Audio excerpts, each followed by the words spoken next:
yourselves here on the ground at Weston Aerodrome here in County Dublin. What? Yes, Weston. So, over the last 12 weeks, we've been working on ATC, or learning ATC, to be able to go flying on VATSim, right?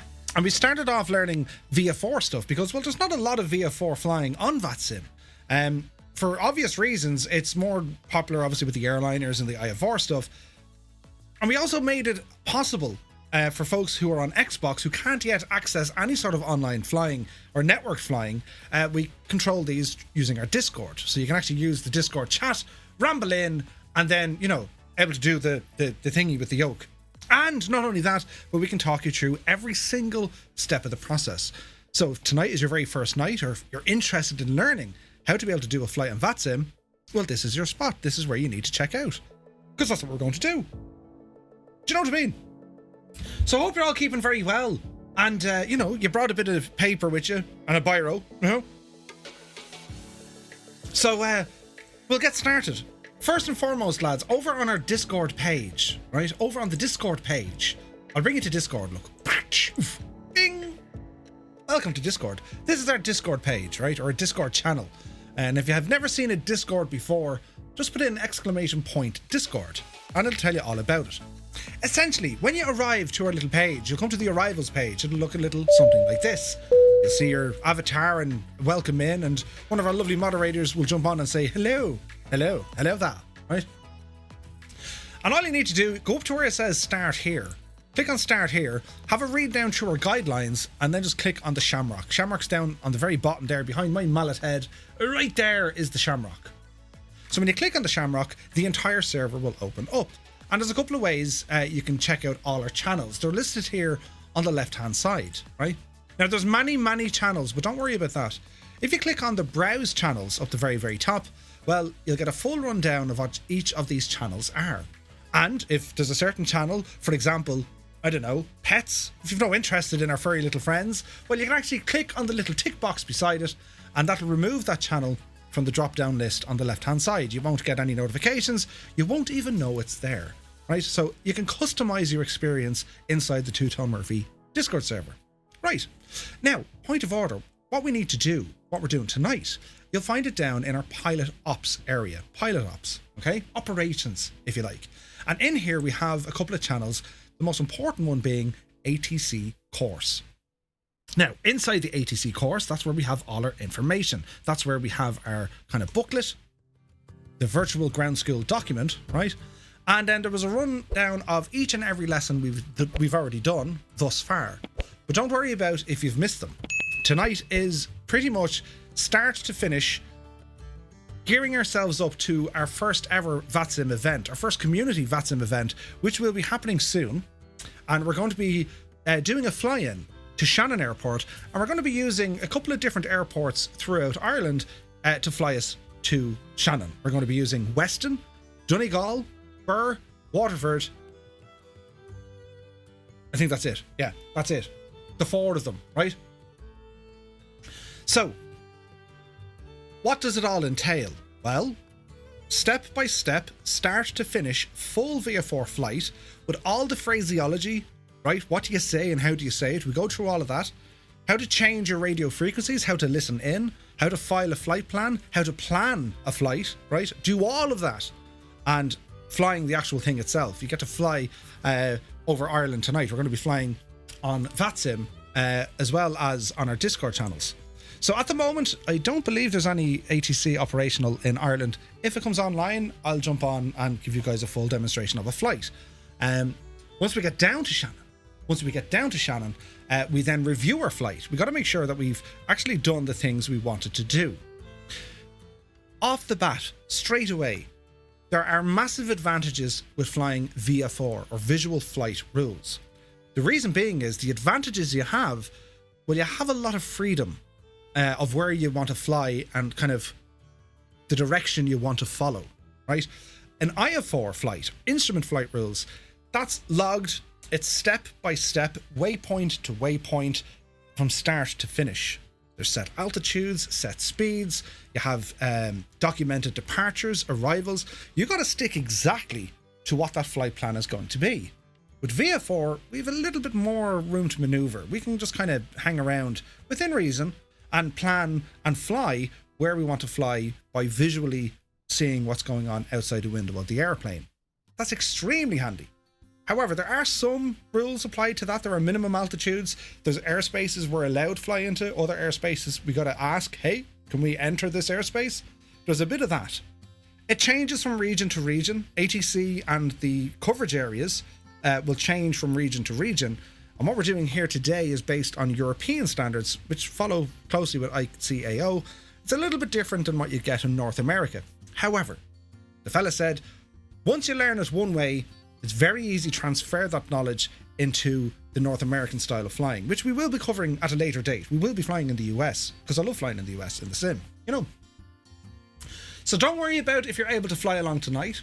Don't worry if you just want to sit back and relax. Just let all this kind of, process as much as it as you can. But don't worry, this is all about revision. If there's stuff you're still stuck on, if you're sitting there and you haven't a clue what any of this is, fret not. Don't worry, I'll explain everything along the way. And if you do this step by step, if you follow my instructions step by step, this will be enough to get you through our very first VATSim event. And at the end of that event, you'll be given a code, a number from the controller. You then give me that number so I know you completed it, and then you'll be awarded a rank on either Discord or on the website. And that's your proof. They're your wings, if you like. Your virtual wings of, well, you've completed an online VATSim event. If you've done one, you can do them all. It's only a matter of adding to this knowledge base, right? So that's what we're going to do. So as I said, we're working towards an event, right? And if we go in here, if we go into announcements, I think it popped it up here a little while ago. I did. So this is what it is. Coming soon, the inaugural Firefly VATSim event, the Shannon Airport fly-in. We can depart from Birr, Donegal, Waterford and Weston. Now, we've already done a few flights from Birr, right? Waterford we did the previous week, and today we're going to focus on Weston, right? Because there's a bit of airspace we need to focus on here. Weston will probably be the most tricky in terms of knowing where we're allowed to fly and where we can't fly, right? What's an airplane? Do they fly by magic? Indeed. I'll go through all of this with you. This event is coming soon. I'll let you know the dates. We're going to have some support with the controllers who operate VAT Air. That's the Irish network of VATSim.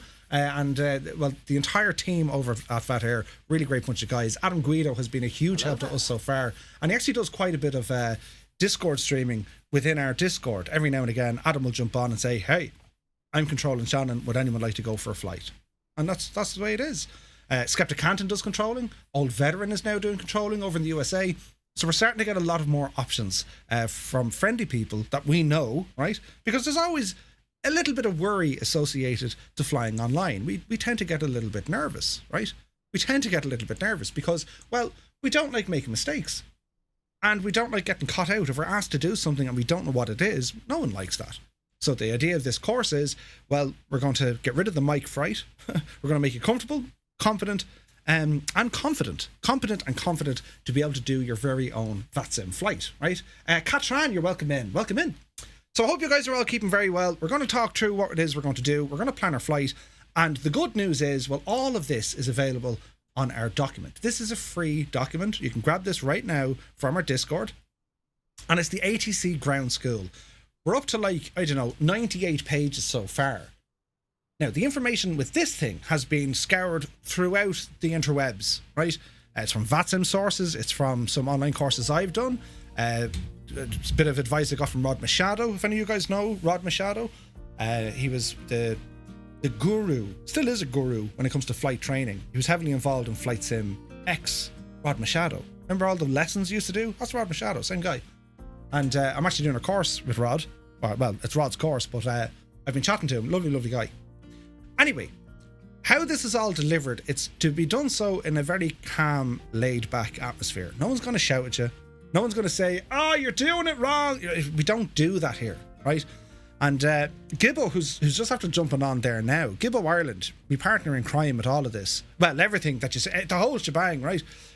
Gibbo started off where I started off. Zero experience with VATSim. Well, I did a little bit, but not much, right?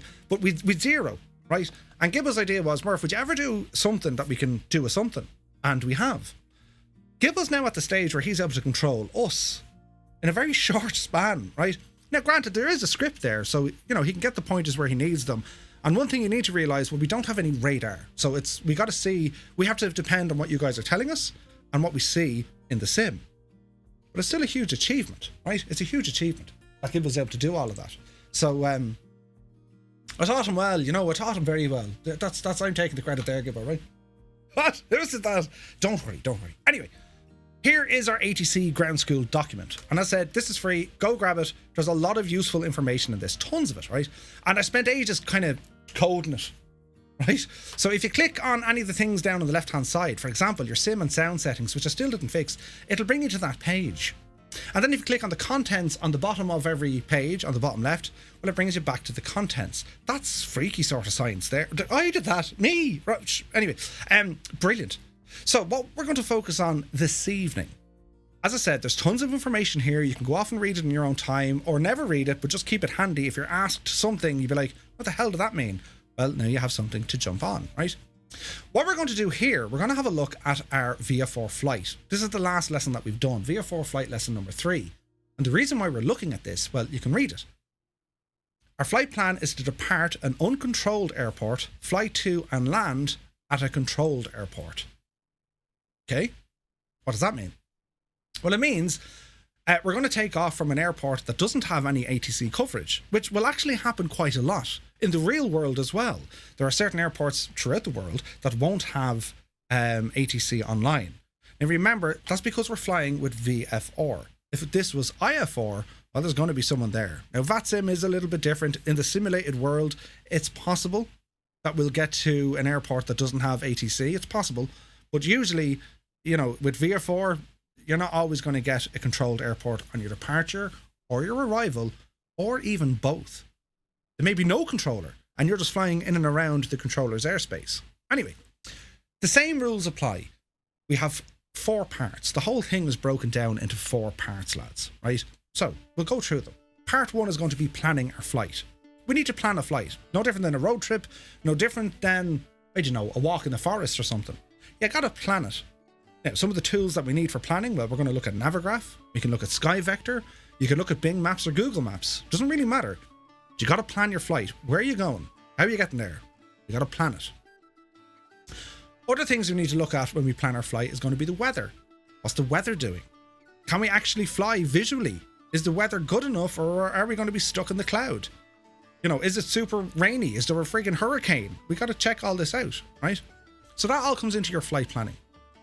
Next up, or part 2, we have to file our flight plan. That's basically us submitting our plan to VATSim to say, hey, this is what we're doing. So you got to file it. Grand.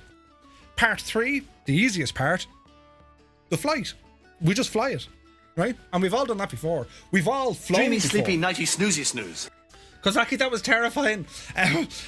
We just go flying, right? And that's the advantage of using these flight simulators. They represent the world, for the most part, on a 1-to-1 scale.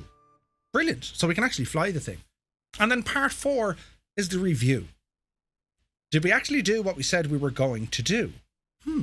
So we review the flight, right?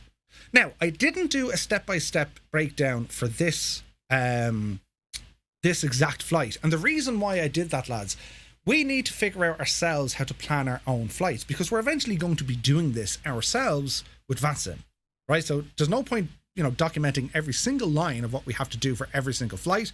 Now, once we follow the same principles, we change the vocabulary or the script, as you were. We change that ever so slightly to fit with what we're doing. You'll be golden. You're going to be grand. All right. So we're gonna plan a flight now. We're gonna start off now and plan a flight. The most important thing we need to do is have some sort of access to charts. Charts are so important. Now, there are a number of different ways on where to find charts. I use Navigraph. Weston is a great example. There is no charts on Navigraph for Weston, so you have to look up the AIP, and the AIP for Ireland is with airnav.ie. Here is a chart. It's the airport chart for Weston. So we need some information out of this. Not an awful lot. We just need some, right? Now, I've flown out of Weston before. I'm actually familiar with this airport in the real world, but so is Gibbo, actually. Gibbo nearly fell out the door. Keen is here, good to see you. B. Carlo, good to see you. Weston Aerodrome, this is where we're taking off from, or Weston Airport as it's kind of referred to now. Weston Airport, it's an airport that's getting bigger and bigger and bigger, and they're adding in a lot of FBOs into this in the real world. But anyway, we're going to be situated over here. See where the hangar is, right? So we're up here by the passenger terminal, but we're actually parked up over near the hangar, right? And you can see that you have all these numbers here for different parking, tend to be helicopters. And then we have like general aviation parking in Alpha, just off the Alpha taxiway. They tend to park here on the grass, right? Then there's a fuel depot or whatever down here as well. So we'll just get a rough idea of what we're doing, right? So we have Alpha and we have Bravo, okay? Then we have the main runway. So you have the Charlie taxiway, which runs the length of the runway, and then you have your various entries and exits. Fair enough. So you have runway 25 or 07, and here's going to give you the length of the runway, right?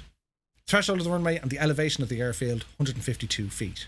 There's markings on the runway we need to be aware of. So what are we talking about here? Look, see all these lines? You guys ever see them before on a chart? What do they mean? Does it mean this is the direction you need to fly? Or does it mean you can only land this side of the runway? Does anyone know what they mean? Have you ever seen them before? And see the way they're different than the normal dotted lines or the striped lines that you have running the length of the runway. You ever seen them before? NFC usually on the north apron, but everything on the grass at the moment because of events. Yeah. Displaced threshold. Offset. Is that the overrun catcher? It's not. Good idea though, but no, it's not. So your displaced threshold, basically this part of the runway is not used, it's not active in terms of takeoff or landing. Now you can technically use this for taking off, right? But ideally the runway itself is between these markers at 07 and 25. Now there's talk that they're going to expand this runway. I'm almost certain that they are expanding this runway in real life. The last time I was up there was talk of it. So we'll end up having a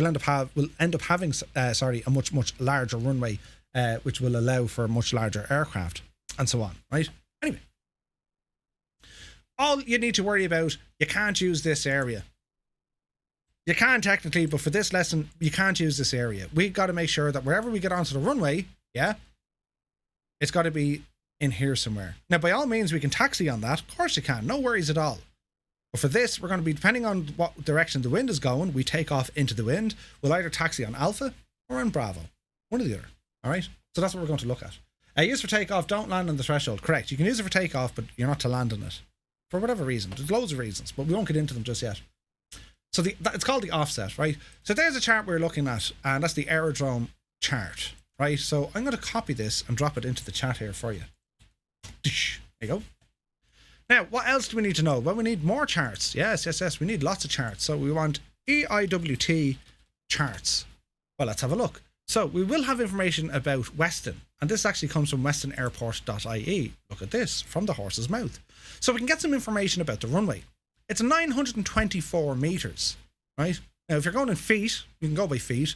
1,000 meters, just shy of 1,000 meters. Well, 1,000 meters is a kilometer. It's huge, isn't it? Oh, what's that, 3,000 feet? So it's about 2,700 feet, I think, give or take, is the runway. And here you get a visual reference of it here, look. See it there? So see this area here? That's the displaced threshold. We can't really touch that. There's the taxiway, and see where there's an X past here? Yeah, you get the idea. Okay. Well, what do we know about it? Air traffic control. Dublin Weston Airport is in the Class Charlie airspace known as the Western Area of Responsibility, or AOR. This is interesting. During published opening hours, air traffic control service is provided on 122.4 and its call sign is Weston Tower. Okay, Weston has its own ATC. Nice. Instructions and clearances are issued in accordance with Rule 27 of the SI, Rules of the Air, and pilots are reminded on first contact to listen first before transmitting, as the frequency can be busy, especially at the weekend during the summer. Nice. Circuit procedure. This is golden news. A left circuit off runway 27 or a right circuit off runway 07. Sorry, a left circuit off 25 or a right circuit off 07. Okay.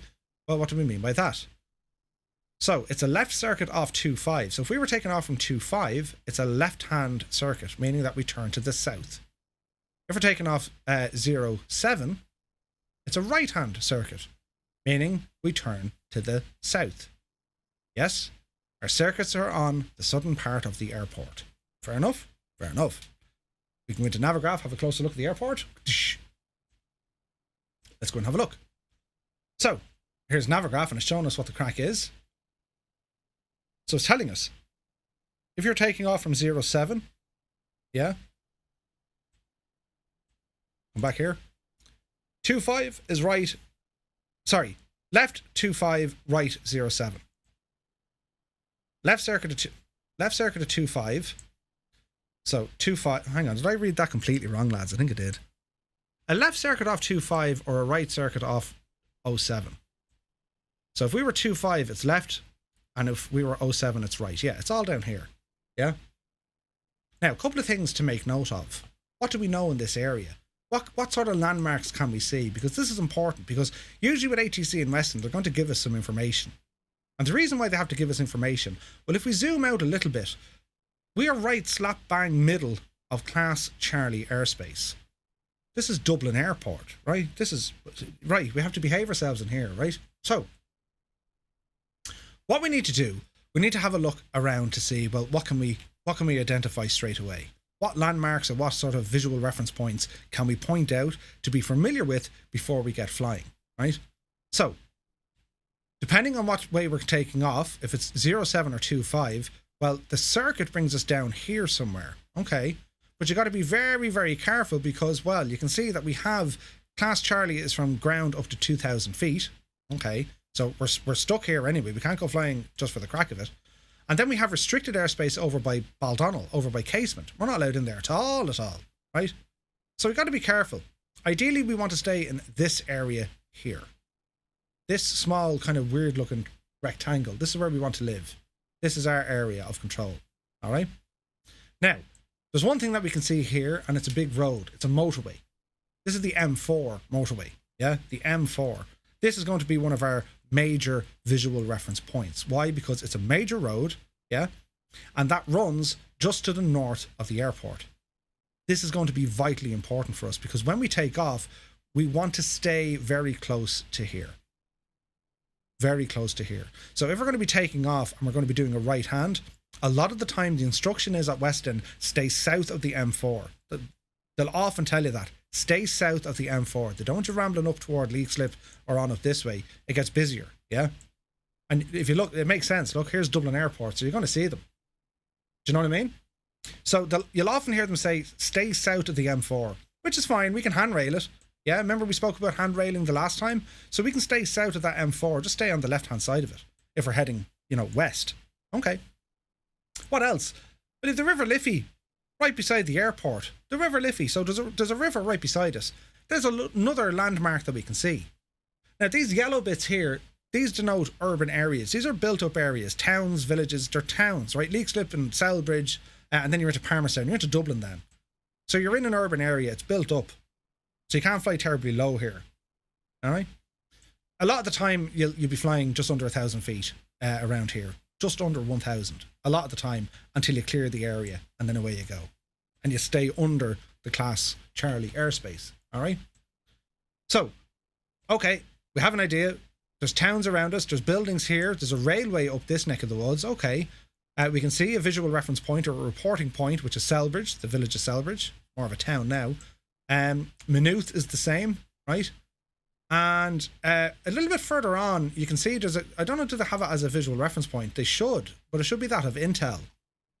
Intel is friggin' massive. You see it from miles away. It's funny the way they don't have that as a VRP here. But then again, this is Jeppesen chart, so maybe they don't. But Intel is a massive building, and they'll show it here. We also have power station down here. Okay. And how do we know it's a power station? Well, sure, look. What do you think it is? Power lines, yeah? Okay. So, let's get our bearings here. The M4 motorway is going to be to the north of us, along with the River Liffey, yeah? There's railways to the south of us. We have Selbridge, Maynooth and Leixlip surrounding us, right? Well, how do we get, how do we fix something out here? See this Palmerstown roundabout? This road here, that's the M50. That's the orbital road. That's Ireland's version of the M25 if we're in England, yeah? That's the M50. So as we're looking at the M4, we know we need to stay south of that, right? But if we venture too close, well, the M50, again, it's another visual point. We can see it. We'll also see Casement Aerodrome in the distance. Once we get up about 600 feet or so, you can nearly see Baldonnel from here, right? Because, well, there's nothing else out there. There's only Baldonnel out there, right? Intel is scary when you see it from the boat. It's massive, Riley. It's frightening. It's like it just goes on and on and on. Right, it's huge. But I would have thought that was a posted visual reference point. No. Great views of Baldonnel today. Nice. Amazon would now be a great VRP. It would, Gibbo. Yes. So absolutely. On this side of Baldonnel, down by Casement here, right? You have there's new pharmaceuticals gone in this side, but now you also have the likes of Amazon and IKEA. Massive buildings are lining up that runway. Massive buildings. They're huge. You can see them from miles away. But you'll always spot Baldonnel. You'll always spot it because, well, the hangars are quite big. At night time especially, you're going to see it because it has its own, has the military reflective beacon, right? But anyway, it's not important. What we're going to do, we're going to know that we have an airport to the south, which is restricted. We have a motorway to the north. We want to stay south of that motorway, depending on which way we're taking off. So, information about the airport. Well, what's the weather doing? Live weather at the moment. Winds are 070 at 10 knots. Okay. So the winds are coming in from 07. What runway are we going to take off from, lads? The winds are 070 at 10 knots. Now, 10 knots is a lot. That's a good chunk of wind, right? So the wind is coming from that direction. It's blowing in at 07. Yeah? We need to take off facing as close to 07 as we can. Just so happens Weston has a runway 07. Nice. So, what is the actual heading of 07? It's actually a bearing of 066. But you know the way you have this, remember we spoke about it, this magnetic shift every couple of years, right? It moves ever so slightly. I would hazard a guess in the next 4 years, Weston will be changing from 07 to 06. And instead of 25, it'll become 24 because it goes that way, yeah? And if you want to learn more on that, well, we can have a look here on the chart because it should give us annual rate of change is 11 minutes. So 2 years, 3, 4 years, that'll change. Yeah.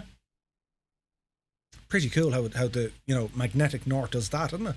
Remember true north, magnetic north? Anyway, it's all, it is in the book. It is in the book. Right, okay, so we have an idea of what we're going to be doing. We know now what way the circuits are. We have some sort of visual representation of what's happening around the airport. This is all good for us because, well, we're looking at it, yeah? We're looking at it. So we'll continue on back into some more information about Weston. So, look at this now. After takeoff, establishing a positive climb, a gentle right turn to fly over the reservoir, climbing to 1,000 feet. Avoid any helicopter activity on reaching 1,000 feet, turn left. So, runway 25 has its own special sort of crazy, but it's not applicable to us because, well, the wind isn't blowing that direction. But it's good to see that they have published information here. That's always good to find out, right? So it's going to be 07. From the west, we call Weston ATS 5 miles out and 5 minutes before. Once you're clear to do so, route north of Maynooth towards Leixlip at 1,500 feet. When abeam, the Intel Industrial Complex, so you'll see it, make a right turn towards the airfield. Okay, we don't need to worry about that. We're doing a departure. So it's going to be runway 07. It says here, it's a right-hand circuit of runway 07, right? Let's go back into Navigraph. If you don't have Navigraph, go up and have a look at SkyVector. I'll grab SkyVector for you here now, and I'll show you the same crack. So if we open up SkyVector, and we'll go for Weston. So clear that flight from earlier on, Murph. And we're going to put in EIWT. There's Weston. Right, let's zoom in here. And again, this stuff is free, so we're laughing, yeah? Now, it's showing you the zone. See this zone control? Right, this is the class Charlie, so it's showing you what we're doing. Here's Weston. We're going to be departing 07. Okay, and it'll show you then where Casement is, Baldonnel, where its airspace is, yeah? And it's also going to show you a couple of things along the way.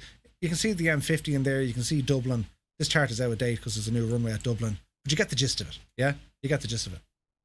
So what we're going to do, we're going to say, right, we're going to be departing Weston, so we're going to start a flight here, right?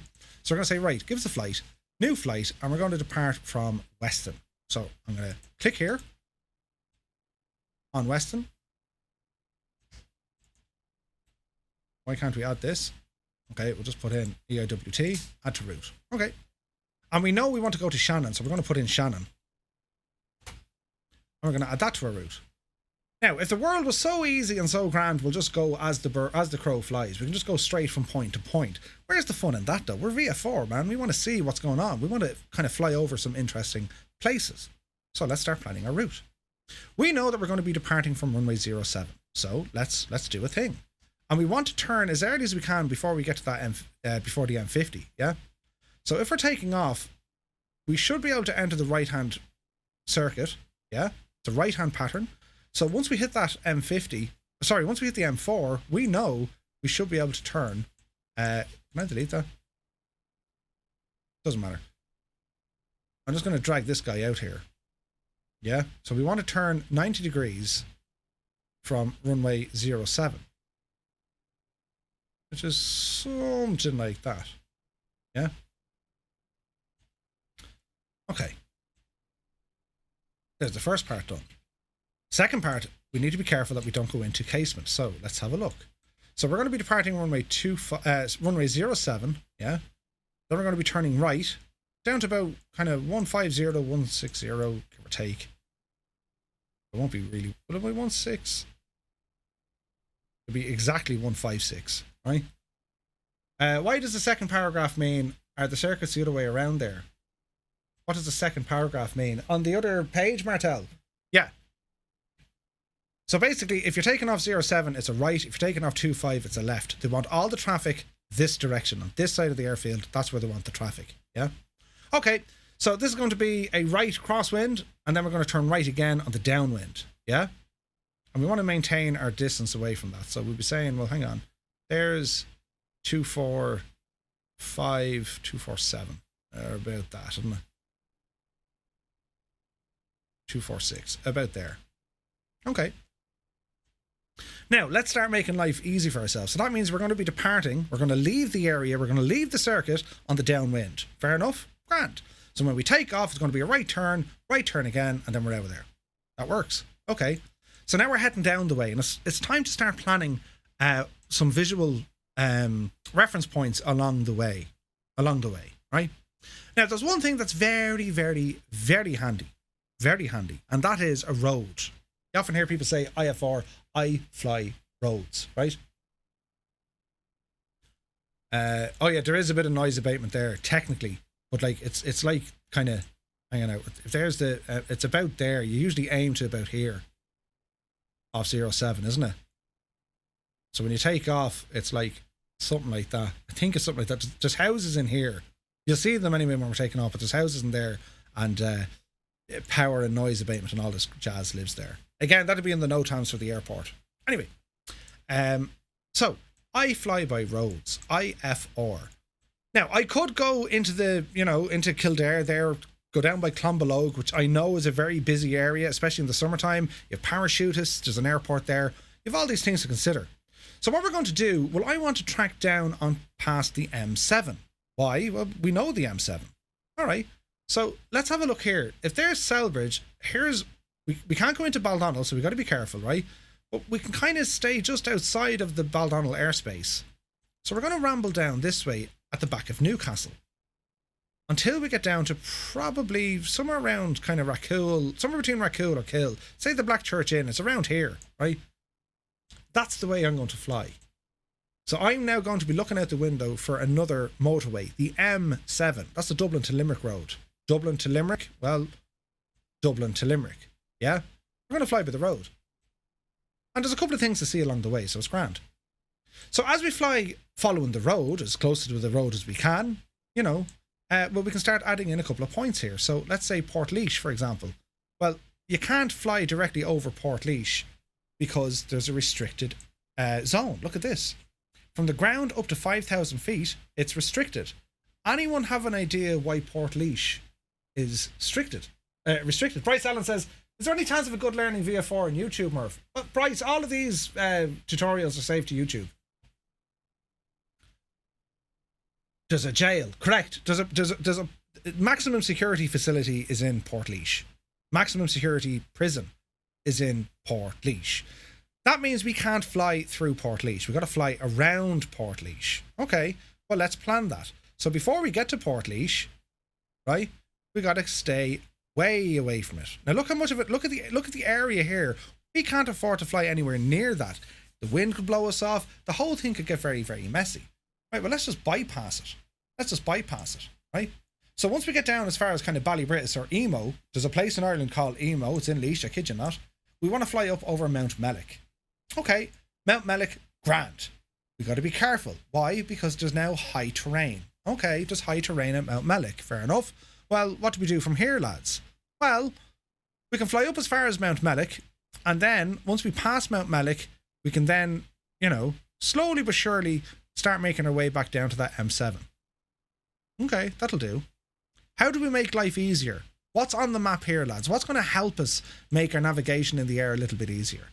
Yes, we can get headings and all this sort of jazz, and we can write this down, but what's on the map here? Visually, what are we going to see before we get to that M7? Wind farms, right? There's a wind turbine farm down here. You're going to see that from miles away. There's 14 of them, right? And you'll see Murphy's Gaff. I live on the wind farm. It's awful breezy. But there's a wind farm just outside of Roscrea, yeah? And we know this area because we've often flown to Burr, or we've often flown over Templemore heading down the road, yeah? So at Roscrea, we know there's a wind farm. That's our visual reference point. We're going to fly back from Mount Mellick straight across, yeah? Heading for the M7 until we get to the wind farm. Once we get to the wind farm, we're going to see the M7 real quick. And the M7 continues all the way down. Now we're coming into Limerick. Now before we get in there, we need to call up Shannon and ask them permission to enter their airspace. We can't just fly in for the crack. We need to ask them. Now don't worry about what we say and how we say it. I'll go through all of that in a moment. This is just planning our flight. All right? So, well, what's the weather doing in Shannon at the moment, right? And it's all well and good getting the weather. We need to get the forecast, right?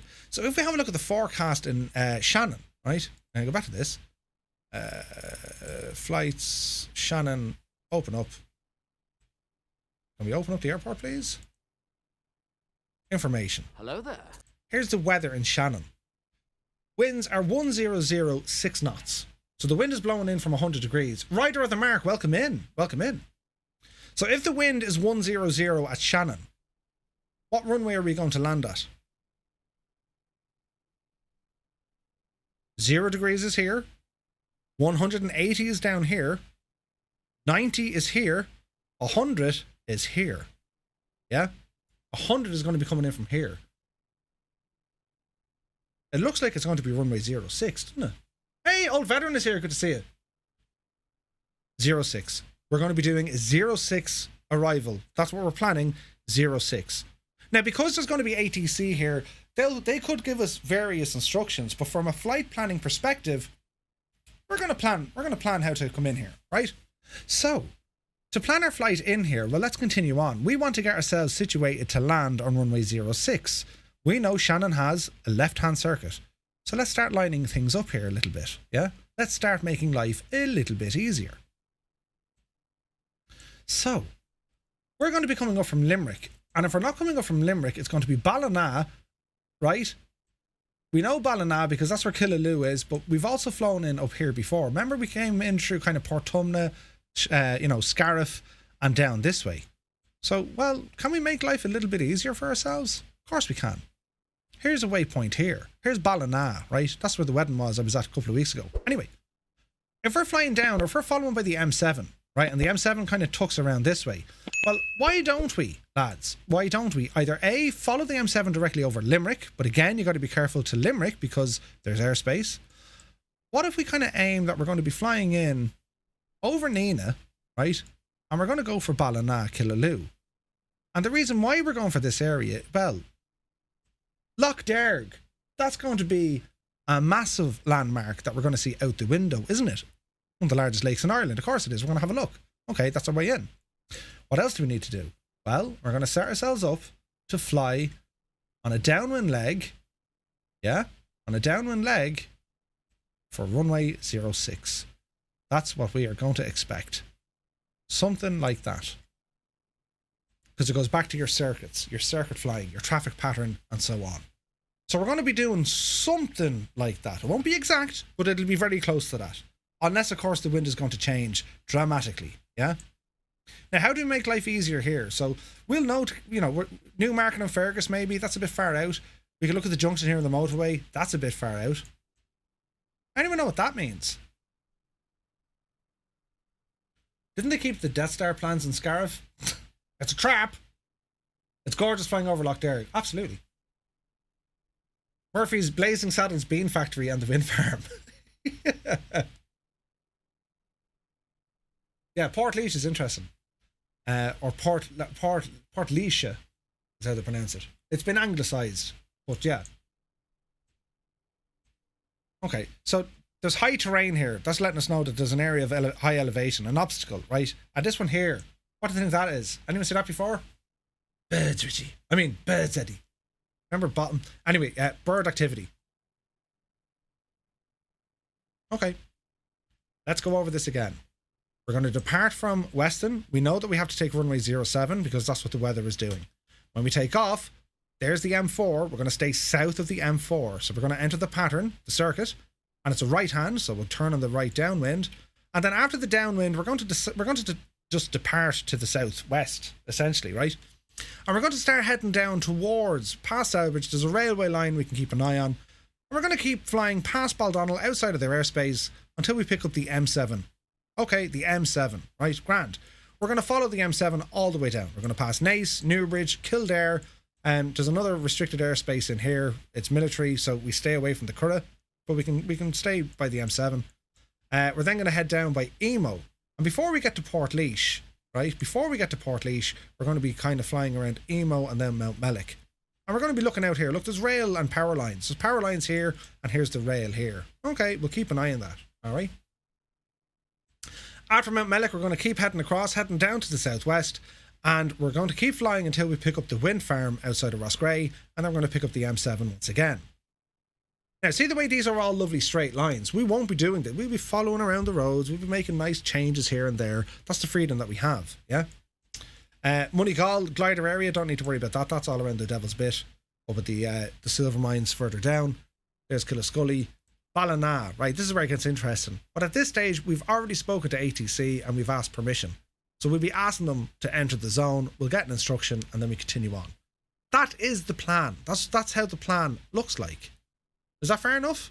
We're going to fly this one together, so don't be worrying, right? Right, that's all well and good. So we've planned our flight, now we have to file a flight. We have to file the divil, yeah? So to file a flight plan, well, let's have a look. Let us go to... There's a couple of ways we can do this. I like to do this through SimBrief. And the reason being is SimBrief is going to fill out all the little lines and dots for you. Just bear with me, right? Check this out. When you open SimBrief, which is free, we're going to go to a new flight. We're going to say, right, we're going to depart Weston and we're going to go to Shannon. And the aircraft we're going to go with, well, I'm in a Cessna 172, so we'll find a Cessna 172. There should be. Okay. Now see the way it's giving me an IFR flight. I don't want an IFR flight, but don't worry about that for the moment. We don't need to worry about an IFR flight for the moment. I want to go down and I want to log this online. So I'm going to say generate the flight. Just generate it, right? So it's going to load the briefing and all this jazz. We don't need to worry about it. I want to pre-file it on a network. See down the bottom here it says pre-file on a network. VATSim. So this is going to open up VATSim, right? Am I human? Yes, I'm human. So it's going to load up VATSim. Here's VATSim. I log into VATSim. Yes. Okay. Now, here's the flight plan it's after registering on VATSim. Now, I haven't hit send yet. I haven't clicked the button that says flight plan or file it. I haven't done that yet. Let's talk it. Call sign. My call sign is not November 172 SB. Now I'm going to start editing this. My call sign is Echo India Tango Tango Mike. Flight rules. I'm VFR. Aircraft type is a Cessna 172. Wake category, it's already done. Equipment on board, already done. Transponder, already done. Departure is Weston. Off the block times, we can give them a rough time that we're going to depart. This is going to be local or UTC, so it's going to be 20. It's going to be 2000. And 5. Altitude along the way, well, we want to stay out of airspace, so we're going to fly at around 2,000 feet. But because we're VFR and we're heading to the west, it's going to be even plus 500. It's going to be 2,500 feet. There are the rules. If you're heading east, Sorry, if you're heading west, it's even. East, it's odd numbers. Yeah, and then because we're VFR, it's plus 500. Grand. Airspeed, we're going to cruise at about 105 knots. Arrival, grand. I don't need an alternative. En route time is slightly over an hour. Yeah. Fuel endurance is about 3 hours. Yeah, give or take. Put in 4 hours. And then our route details. I delete all this part because I'm not IFR. So, it's going to be the following. It's going to be via the M7, Portlaoise. Well, it's not really Portlaoise. Sure it's not. M7, Naas, Mount Mellick, Roscrea, Killaloe. Is it Killaloe? Did we say we're going to go in by Killaloe? We'll put in Ballina Killaloe. It's the same thing. Killaloe, if Murphy can spell. Killaloe, and where are we going after that? And that's it. Via the M7, or just via. M7, Naas, Mount Mellick, Roscrea, Killaloe.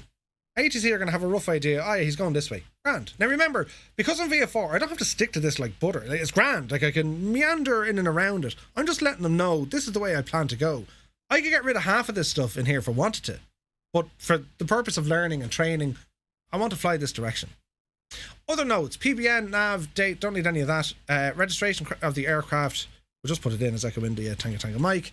Cell codes are all there. And have a look down here then, lads, right? Remarks, TCAS sim brief. Don't need... What did I press? I pressed the wrong button. See this TCAS sim brief? You can put it in here as student pilot. Yeah? Student pilot. And voice rules, well, I'm voice. Okay. And when you're ready, file it. Call sign must be... Oh, Jesus. Call sign. Echo India Tango Mike. There you go. File the plan. It doesn't like dashes. Your flight plan has been filed. Enjoy your flight. That's it. That flight plan is now active on the VATSim network. We've just filed it. That's the best way to do a flight plan. You can do them through the gadgets here as well. Like if you open up your vPilot, you can absolutely do that if you wish. But I prefer doing it on VATSim directly itself. And then I can load into my flight just by putting in my call sign. Yeah. So if I go to connect to the network, Echo India Tango Mike, my aircraft is the Cessna 172. And connect. Okay, so that's connecting, and I can't see any frequencies in range, so we don't need to worry about that, right? So that's connected to VATSim. If we minimize that, I don't see any frequencies next or near me, so we'll worry about that after a while. Filing our flight plan, and then we have the flight. Okay, so let's read down through this before we all get airborne here. So we've planned our flight, we filed it, and now we're going to start flying it. Stage 1, obtain the ATIS. Well, we're in uncontrolled airspace. There is no ATIS, Automatic Terminal Information Service. There is none. But we've read up on the METAR, the meteorological situation at that airport. It's also highly advantageous to look at a TAF, a Terminal Area Forecast, and which we can do that. If we're stuck and we need to learn or need to figure out what's happening, well, let's have a look. This is Shannon. This is the current conditions. Winds 100 at 6. Well, what's a TAF? Terminal Area Forecast. What's going to happen? Well, the winds are going to shift. They're going to turn 120. Okay? 120. Becoming variable at 3. Becoming 100 at 10. Okay, so the wind is hanging around somewhere between 100 degrees and 120 degrees. Either way, it's still from a northerly or from an easterly direction. It's still east. So we're going to be landing facing into the east. That makes sense? Yeah? So that's what we're going to do. And that expires after 2100 Zulu. So we should be fine. And then we can look way ahead. You know, what the clouds are doing.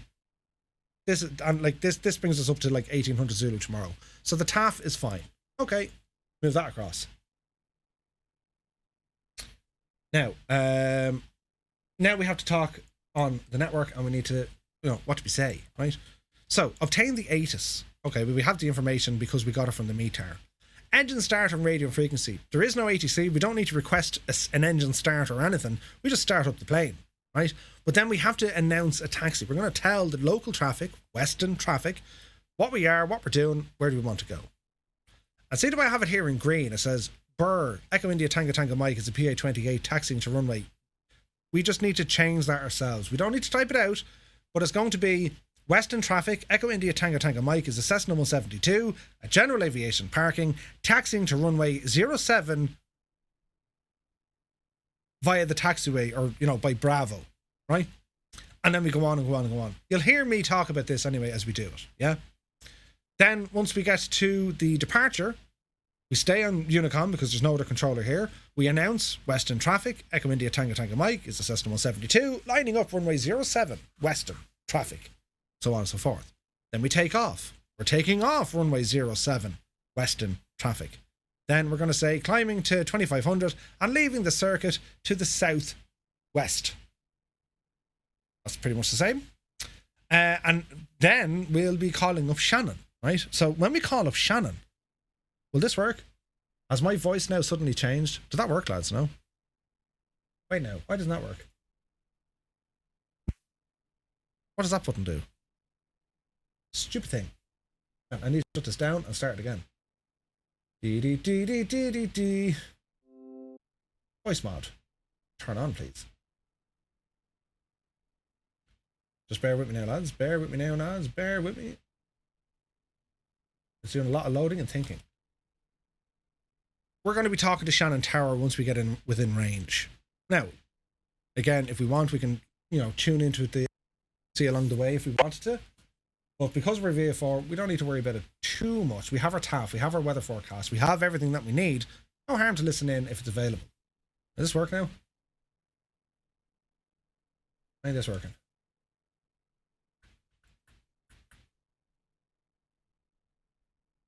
Okay. So when I contact Shannon, this is pretty much how the conversation's going to go, guys, right? Let's have a listen to this. Shannon Tower, Echo India Tango Tango Mike.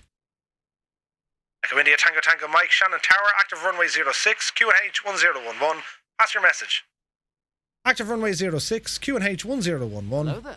Echo India Tango Tango Mike is a Cessna 172 at 2,500 feet, VFR, overhead Killaloo, requesting zone entry from the northwest or the northeast, inbound for a full stop. Echo India Tango Tango Mike, you are clear to enter the zone from the north east, not above 2,500 feet VFR. Clear to enter the zone from the northeast, not above 2,500 feet VFR. Echo India Tango Tango Mike. Echo India Tango Tango Mike, correct. Cleared, on track to the field, report in sight. Clear on track to the field and will report in sight for Echo India Tango Tango Mike. Now, Ozzy, many thanks for the follow. All this here is, it sounds kind of confusing and very like, what is he talking about? Don't worry about it. It's simple when you break it down. I'm going to call up Shannon Tower, and who am I? Shannon Tower on initial call will say, how are you? Who they are? What's the active runway and the QNH? And what do you want? You repeat what they've told you, so you have the right information. Then you tell them, who are you? What are you? Where are you? And what do you want? Who are you? What are you? Where are you? And what do you want? Once you do them, that's it, you're laughing. Who are you? I'm Echo India Tango Tango Mike. Well, what are you? I'm a Cessna 172. Where are you? I'm over Ballina Killaloo at 2,500 feet. Okay? What do you want? I want to request a zone entry from the northeast, and I want to land at Shannon Airport. So I want to be inbound for a full stop landing. That's all we're telling them. All right? Grant. Then we continue on. Our instruction was report when you have the field in sight. And they don't mean Hassett's field, the airport. Report when it's in sight. I'll then report to say, I have the airport in sight. Tower will come back and say, continue approach. They'll give me the runway, which would be runway 06, or they will say, enter or make downwind entry for runway 06. Or enter on the downwind for runway 06. Report on final. Or report on base leg, whatever. But they'll tell us to say, I have the airport in sight. Tower will jump on and say, continue approach, enter the downwind for runway 06, and report on final. Okay. Does it make sense? They're telling us to report on the downwind. Or how do we enter the circuit? Well, you enter it on the downwind leg. Have a look here. So we're flying in, we'll report the field in sight around here, and then they'll say, okay, join on the downwind leg. Okay, so we know we're going to be joining on the downwind for runway 06. The reason why we know we go to this side is because that is the circuit pattern. That is the direction in which the pattern goes. Yeah? That makes sense to you? Runway 06 is a left-hand circuit. If runway 06 was a right-hand circuit, well then we would join down here at Bunratty, but it's not. It's a left-hand circuit around 06. Okay? Okay, so that's what we're going to do. I was in Killaloe not long ago. I met two magicians. Oh, good man, Keen. So ATC are going to say, continue approach, report when the field is in sight. I'll then keep flying and say, hey, I got the field. They'll say, join downwind from runway 06, report on final. Or if it's getting busy, extend your downwind and report at, Kildysart, or report on base leg, right? Or there could be other traffic in the area and they might say, you're number 2, you're number 3, whatever. Doesn't matter. We'll figure that one out when we get down there, all right? How do you know what direction the circuit is from Navigraph? You don't always know, Cold Nebo. They mightn't tell you, right? So when you click in on an airport, it should come up with every single chart available on Navigraph is here, right? So you just click on it. So if they give you the information here, grand. If they don't give you the information there, which in a lot of cases they're just not going to, you're just not going to get that information, right? Now, how do I fix this? They're not always going to give you that information, so you need to look up the AIP. Or if you're on VATSim, have a look on VATSim. Their charts will point you in the right direction. This is where your due diligence and homework is essential. You need to read the chart for that airport. And if you don't know, there are plenty of resources online, including our very own community here. Just shout, Murph, I'm taking off from, Valley go backwards. What's the circuit? We'll find out for you. All right? That's the best way. That's the best way.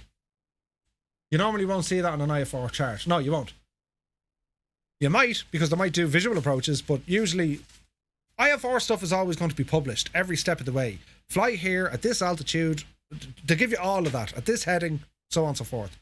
The VFR stuff, a little bit different. A little bit different. All right? Right. So, that's what the crack is going to be. And then we continue on. We'll enter the downwind. We'll report on final. All going well, we'll get clear to land. And when we do land, to make life easy, we can exit on Alpha, which might be possible. Or failing that, we can go on Charlie. It doesn't really matter. We'll tell the controller where we are. All right? So let's see what's going to happen. Now, there's every possibility, and prepare yourselves for this. I need you guys to prepare yourselves for this. If the controller is busy, he may not be able to clear you or enter the zone straight away. He might say hold or enter right hand 360s. He could throw anything at you. He could say make right hand 360s, not above 2,500 feet. I'll call you back. Jesus. Okay. Now, if he leaves you sitting for 5 minutes, call him back and say, hey, I'm getting dizzy here. Do something. But it can happen, right? Not necessarily at a zone entry, but if it's busy, ATC are going to space you out. They don't want 100 planes coming in together. They have to space you out, especially if you're VFR. Just remember that, yeah? And when we're doing this event for real, ATC are going to be contending with aircraft coming from the north, the southeast, the northeast, and the east. They're dealing with a lot of inbound traffic. So be prepared to be asked to move around. Extend a downwind. Enter right 360s. They could say zone entry down at friggin', I don't know, it could happen. They could tell you to go to zone entry at Tipperary Town, for instance. You got to fly all the way down to Tipperary Town? Of course, that could happen. Now, you as the pilot, you're in control. You can easily say not able, but common sense prevails here. Common sense prevails. Don't all jump up on the controller, because the controller will just, we want a fun experience. The controllers want a fun experience. That's where it's at, right? Is there an event? There will be, Riley. Yes, there will be. Can I post the flight plan on Discord afterwards? Well, it's not really a flight plan as such. We've just made it up as we went along. I can export it as a Microsoft flight plan. I'm going to call it Echo India. Yeah, there we go. I'll post it now if you want to load it in. I don't know how well it'll load it in, but let's go into flight plans. 1 second now. I'll horse it in there for you. Right, so if you go into flight plans, it's there. Right? As Gibbo says, lads, everyone, feel free to give this a shot tonight before we do the actual event. Just give it a shot. Don't worry if you get things wrong. It's totally fine. Just remember the simple things. Who are you? What are you? Where are you? And what do you want? The rest of it's simple, right? Hey, Aaron is here. Good to see you. Have a full listen to what I'm doing. Listen to what I'm doing, and you can't go too wrong. If you replicate what I'm doing, start to finish, you'll be fine on the event. You'll be absolutely fine on the event. All right. So here we are in Weston on a little airplane, and it's time to start getting ourselves set up. Right. So, some soundage in. Reset our viewpoint. There we are. And okay, beautiful planes all parked up and around here. I'm going to keep the nameplates off for obvious reasons. And well, let's have a look here at the airport. So, remember, I'm going to be departing from runway 07. The weather sock is telling us the direction of the wind because we're on live weather. Yeah, you guys can see that? Okay. This is interesting. Weston is uncontrolled, but it's in class Charlie. Do we have to get ground from departure or contact them from the air? So because there's zero control here completely. So if you were in Dublin, for example, if Dublin had ATC coverage, we'd talk to Dublin because we're within Dublin's airspace. VATSim do a top down, right? So if the control was on, Shannon control was on, they cover the entire island. Well, you talk to them. But because there's absolutely zero ATC coverage here, which can happen, right? We don't talk to anyone, only Unicom. Because everyone that's currently sat in Dublin, in the international airport of Dublin, that doesn't have any VATSim coverage on at the moment, they're all on Unicom. They're using 122.8.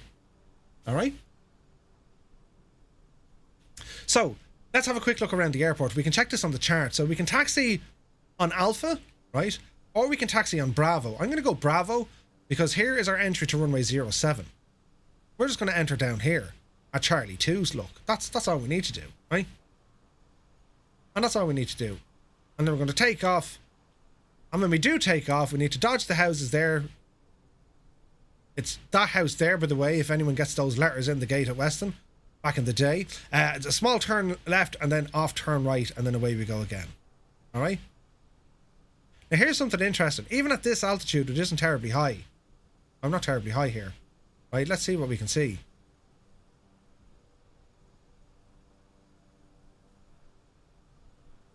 Nothing sticking out from here. There's Baldonnel over there, look. So there's casement over there. We can see it from here, like. Over the patch of grass, yeah. Okay. So this is freeware scenery for Weston if anyone wants to grab it. I think it's Jeremy Logue did it. It's available over on flightsim.to. There's a lovely restaurant there in Weston. Magnificent scenery. Yeah, it's pretty good. For freeware, this is really, really good. It's nice. The hangar's slightly out of proportion, but it's about right. You're parking in around the back. Whenever I've flown Weston, once it was on the ramp down. Well, once was on the ramp at the front. But there's always way too much traffic going on. Like, there's always stuff happening up here on the front ramp. So usually, your plane would be parked over here somewhere, right? Back in the days of good old, God rest him now, Jesus. What was his name? I forget his name. That's terrible, isn't it? Jesus. I'll think of it later on. I nearly had it. Derby. Wasn't it Derby? I think it was. Anyway, that's where it would be, right? They opened up the new restaurant. It's lovely. Nice. There's a lovely citation in front of it. Nice. There's a DC3, I think, and there's a Catalina parked up here as well a lot of the time. For whatever reason. Alright, okay, so we're going to start getting ourselves situated here on what it is we need to do, right? So, into the beautiful Cessna 172. Parking brake is on. Fuel shut-off valve goes in. And we can go ahead now and turn on our battery. So we're going to say battery on. And we can put on our nav lights and also our beacon lights. And we do our normal start and checkup procedures. Now, we don't need to request any sort of engine startup. Why? Well, sure, there's no ATC here, right? And I'll keep an eye on VPilot in case that does come online, but I don't think it will. Okay, so we're going to get our aircraft somewhat ready to go. So batteries on, alternators on. Check your mixture. So we're going to go mixture rich, throttle full, fuel pump on. Throttle out. And fuel pump off. Mixture out. Alright. So we're going to say... Can we open the windows in this? No. Alright. So we're going to say clear props. So mags. Left, right, both. Okay. Crack the throttle about 1/4 of an inch. Say clear prop. And we're going to go for start.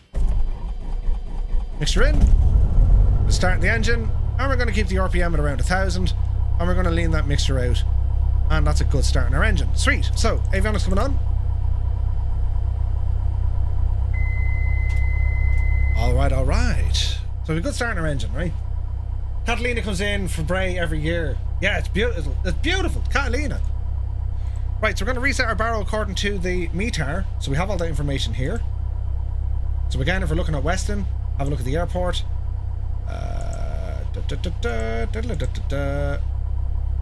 Weston Airport. Let's have a look at the weather. QNH is 1024 is local. Let's go in here and have a look.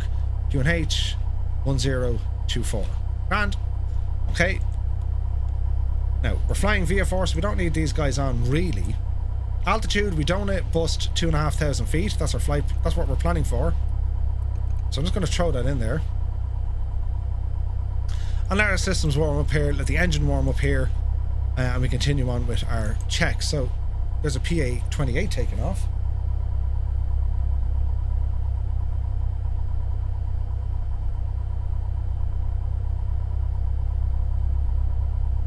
So I don't see anything coming on with VATSim, so that's quite okay. I've no, I'm on the VATSim network, but there is no coverage here. Now, it could come on. We could be lucky, right? It could come on. Is this real time or AI traffic? This is, well, it's not actually real time. It's because I have it set to local time. Here is 1853. That's the local time in the sim. But the traffic is what we're seeing on Microsoft servers, not on VATSim. Okay, so we need to tune into Unicom. So it's going to be 122.8.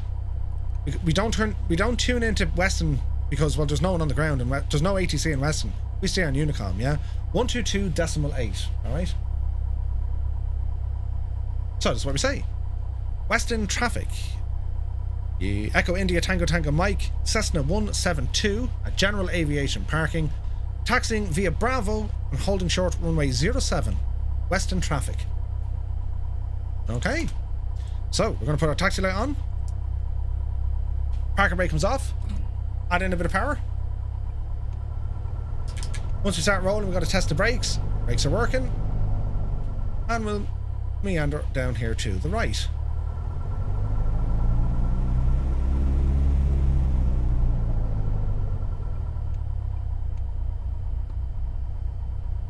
Okay. Dublin traffic, Shamrock 182 via Sierra 6, departure runway 10 right on the Pessit full Echo departure. That's someone on VATSim. So there is VATSim traffic here.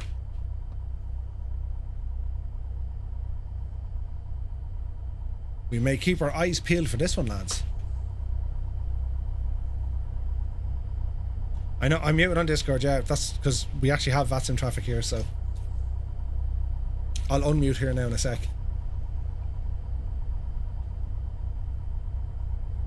Again, I've no radar, there's no nameplates or whatever on VATSim. You keep your eyes open, guys. You keep your eyes open. Keep your eyes open and your ears open. So I'm taxiing on Bravo here, yeah? So we're just taking our time. Now, I don't see that other aircraft, so we'll take our time once we get down here.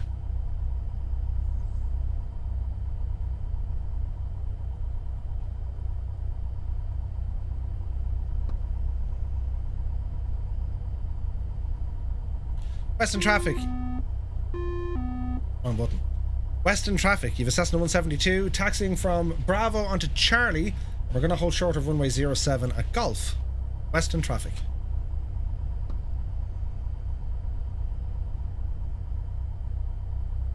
Okay, so I'm going to extend down here a little bit, only because I know there's another aircraft trying to do the thing. So we're gonna taxi down as far as Golf, which is the next entry down. So all the while we're having a look around here. Yeah, we know there's another aircraft somewhere, but I think he said he was doing a departure, if memory serves me. He's IFR, yeah. So I don't see him, so I think we're absolutely fine. Yeah.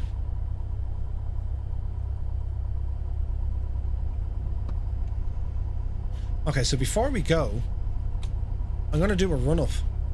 So to do a run-up, you can go past Golf and just turn around and face into the wind. If you have to. That's what I'm going to do. The advantage of it, move around the aircraft, right? So I'm just going to go down past Golf and I'm going to do my run-up.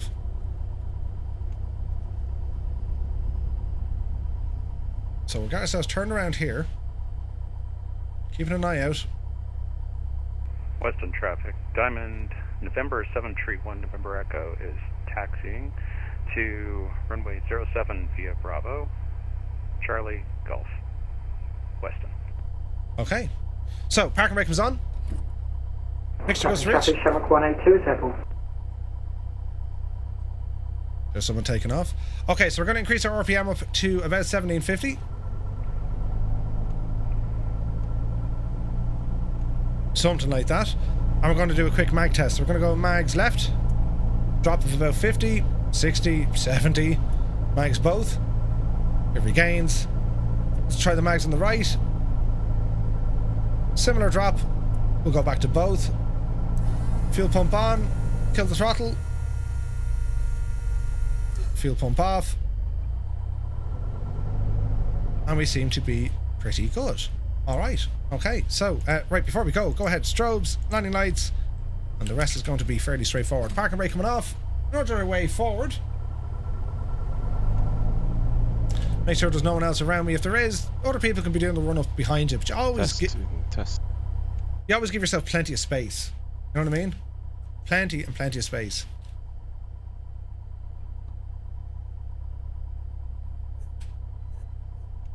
Western traffic, Zulu Sierra India Charlie Echo, Cessna 172 taxiing to runway 7 via Bravo, Western traffic. Western traffic, you've a Cessna 172 lining up runway 07. Western traffic.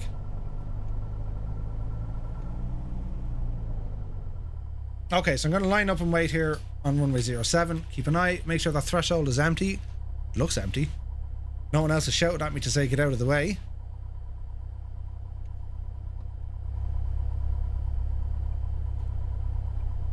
Okay, we continue on.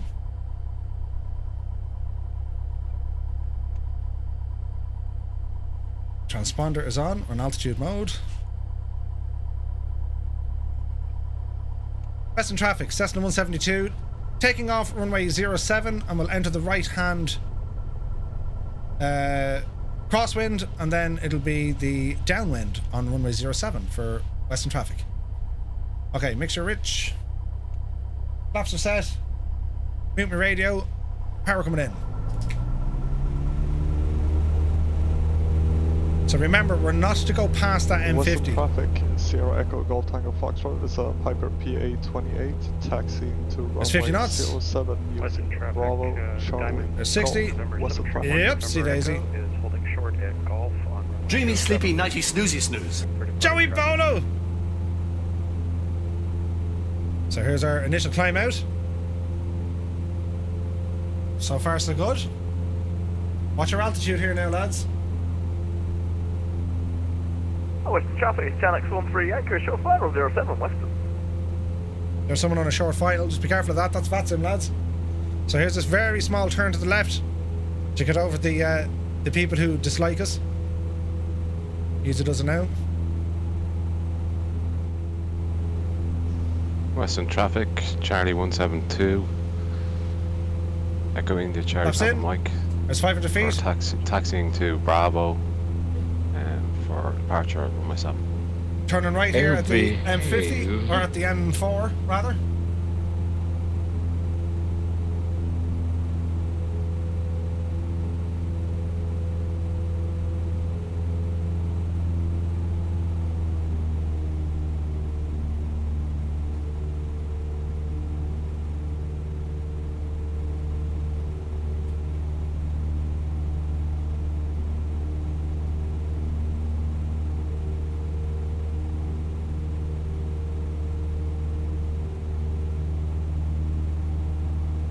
Western traffic, you've a 172 entering the downwind and will be departing to the southwest. Western traffic.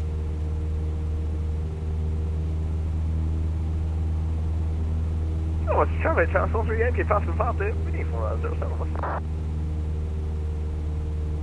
Alright.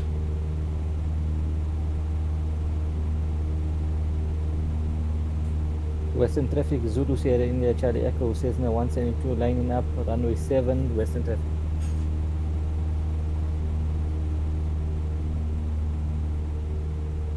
So there's Weston down there. We are now departing out of the southwest on the downwind leg there. There's runway 7 over there, look.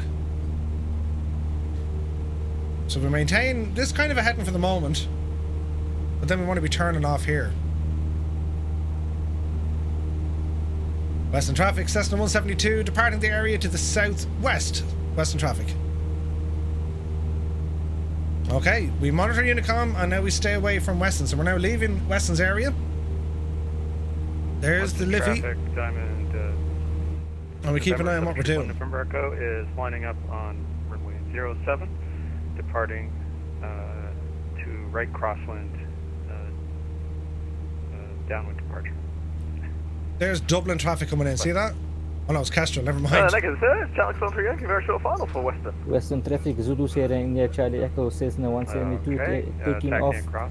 runway 7 to Still the don't see south, November Echo. to southwest, to Western traffic. Okay, so we should have Baldonado here to our left-hand side somewhere. Western traffic, November. There it is. 731 November Echo is clear of runway 07 at Kilo. So there's casement. And we want to pick up the M7. Shamrock Super 6, someone's full push and stop. Okay, so we're doing alright so far, yeah? Western traffic, Echo India Charlie Papa Mike, lining up 07. Weston's busy. Now, this is just like the real world. Weston is super busy. Like, it's friggin' nuts. And you can imagine what it's going to be like with Dublin Airport. You know what I mean? So, our altitude restriction is going to be 2,500 feet. We're plodding along here nicely. 110 knots. There's Casement Airdrome. We stayed way outside his traffic. So, we're now going to be heading onto the M7. And we're going to be following this one down, right? To make matters easier, I'm going to show you a Navigraph. And this is going to show you what we're doing. So we took off from Weston and we headed down this way, and we don't have to be exactly on this magenta line. Remember, we're VFR. We can kind of play around with this. We just stay out of the airspace. Here's where the M7 is. We're going to pick up the M7 and we're going to follow this visually all the way down until we get in and around Portlaoise. Western traffic, Echo India Charlie Papa Mike, departing 07 for the crosswind. So there's the M7. I can see it visually. It's right there in front of me, right? Western traffic, Delta Echo Golf Romeo Foxtrot, Cessna 172, taxiing to runway 07 via Bravo, Charlie 3 and Golf. Western traffic. Okay, so I'm going to start maneuvering my way. There is the M7. I'm good, happy I can see that.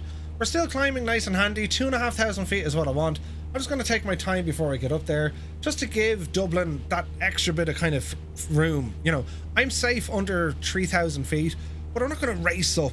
You know what I mean? If there's another aircraft flying in, I'll stay below the airspace as long as I know that I can. And because, well, the weather here is superb, there's a bit of wind, but the weather is superb, there's no obstacles on the ground, I can really take my time here and just kind of meander, right? Now, one thing that seems to be working very well in the sim is the Latin VFR landmarks. And the reason being is, well, you can see smoke blowing out of chimneys. That's super handy, because that's now showing me, well, where's the wind actually blowing? You know what I mean?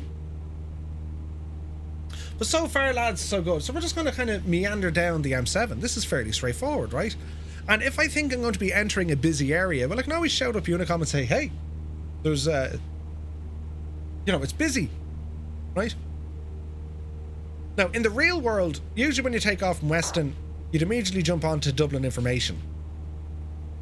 If it's VFR stuff. Now, Dublin information is the same as your flight information service. So Dublin would have its own information service. A lot of the time, Shannon EINN will be on, right? So that'll be Shannon Control. You talk to Shannon Control.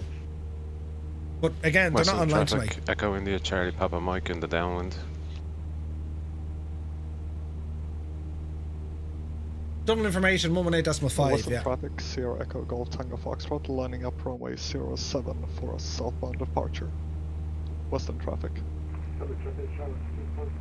Can you guys hear everyone else talking?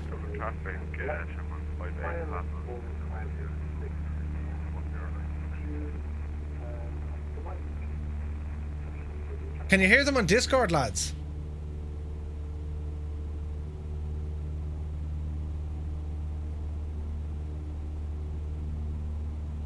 Told me about out. You take care. Voice and video. Output system. Output chat. Okay. You're coming up tonight. Traffic Echo India Charlie Papa Mike, departing the area to the southwest. Okay, so we're overflying Nace here at the minute, right? Western traffic, Sierra Echo Golf Tango Foxtrot, taking. There's Nace. 07 Western traffic. Now, you got to be careful flying over Newbridge on the Curragh because, well, you know, the army are there. So you have a traffic restriction. Echo, departing the circuit to the southwest, western traffic. So we just want to be careful as we fly along Newbridge, that's all. And be careful of our altitude now. We're sitting on 2,500 feet. I can see the Curragh ahead of me. I can see Nace down here to the left, right? Blessington and the Lake District, if you call it that. That's way over there on my left-hand side. So I'm relatively familiar with this airspace. I know this airspace. What do you use for head tracking? Catherine, I use the Tobii eye tracker. It is the absolute cat's pajamas. It's brilliant. I couldn't see short final. That's our call, Debo. Don't worry about making a mistake. It's only us here, dude. If you make a mistake, it's fine. If you get in someone's way, just say, my bad. Do it, you know, you can do it all over again. There's nothing to worry about. Now, because we're VFR, 90% of my time is spent looking out that window. It's not down on my instruments, it's not down on avionics. Western traffic, Delta Echo Golf Romeo. You're looking outside. Lining up runway 06, Western traffic. So if I get my bearings here, let's have a look around. There's Newbridge up there on the right. There's the Curragh race course, and then that's where the Defence Forces training centre is. I don't want to go over DFTC, so I've got to be careful here, yeah? Western traffic, Sierra. That's where the Curragh camp is. Western traffic.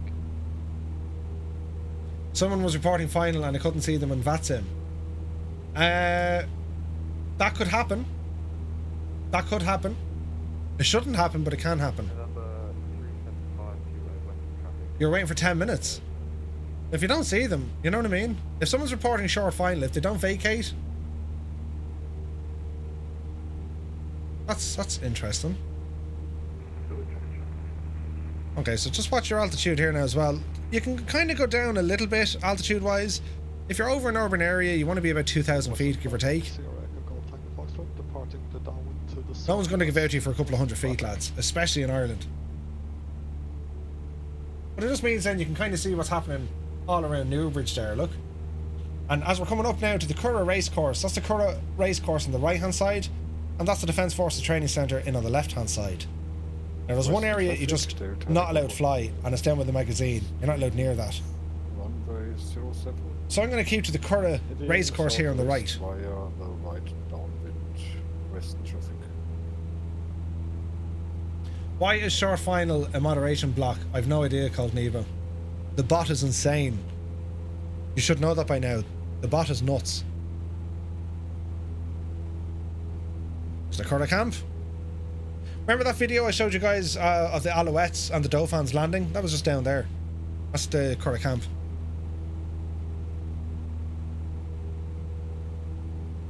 Now, because we're flying VFR, right? And here's the thing. There are no heavy rules. There's nothing to say you can't use a bit of autopilot. You absolutely can if you want. But just, you gotta stay on it, yeah? So what I'm gonna do, I'm gonna turn on my autopilot. But I'm gonna make sure of a couple of things before I do that, yeah? I'm gonna make sure that my heading is zeroed, yeah? Which it is. And I'm gonna go down to my autopilot here. I'm gonna set an arm, say 2,200 feet. Arm that, autopilot on, right? We're gonna go heading mode. And we're going to hold altitude at 2,200 feet. So we're going to arm that and V-speed up 500 feet per minute. And that'll take a bit of pressure off me. Yeah, 100%. Cold Nebo, don't worry about using mistakes. Like, and see what Airlock said, use a hyphen, short final. Like, this is our place to make the mistakes, lads. So honestly, don't worry at all. I make mistakes even on VATS. I make mistakes all the time. So don't worry about it, right? Don't worry about it. Now, I'm hearing a lot of on VATSim. I wonder if we're getting a controller on board. No? No.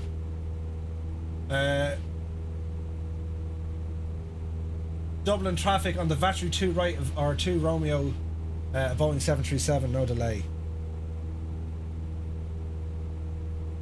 Yeah, but we don't have any. I fly in VATSim often. Mistakes happen by everyone, don't worry. Trying is key. 100%. 100%. Right, lads, our next little waypoint is going to be that of Portlaoise, yeah? So again, we're looking out the window. Right, Murph? Where are you? Here's the M7.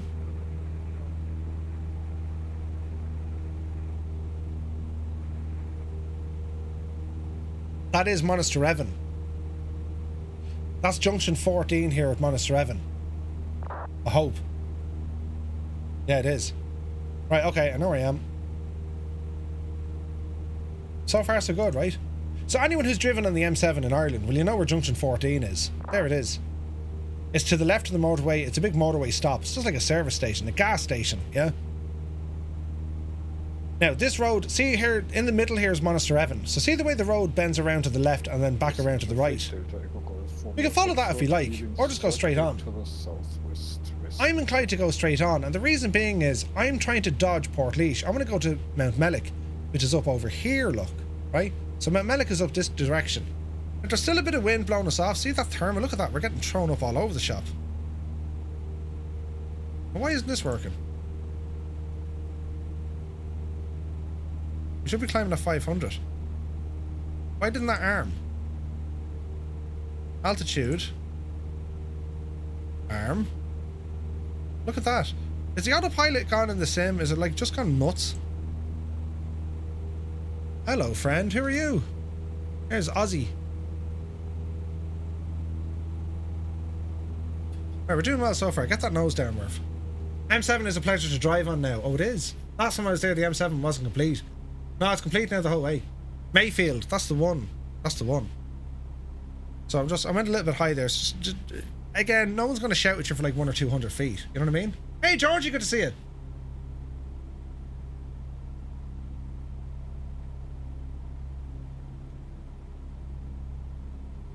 Now, what's called Nebo saying? Are we on VATSim or Discord? We're on both. I'm on both. But don't worry, VATSim, or stick on Discord. I'm on VATSim only because I want you guys to be able to hear things as they go on in the background. You know what I mean? Right, so we're getting that altitude back down, 2,200 feet. Speed is coming down nicely. There's the M7, and it's going to continue on down by Portlaoise. I'm trying to dodge Portlaoise, right? Because I'm not allowed to fly in Portlaoise. So I'm heading kind of Port Arlington, but it's Mount Mellick is where I want to get to. It's over here. Looking out the window, Mount Mellick is just over here.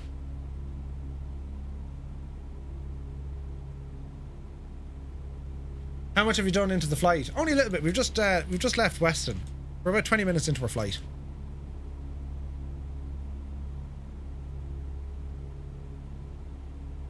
Okay, so we should be leveling it. Why isn't the friggin' autopilot working? Look. Altitude.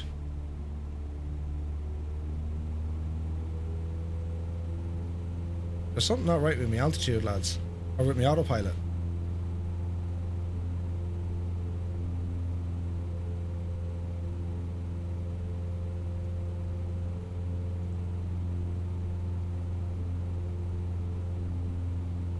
Right, that should hold us now.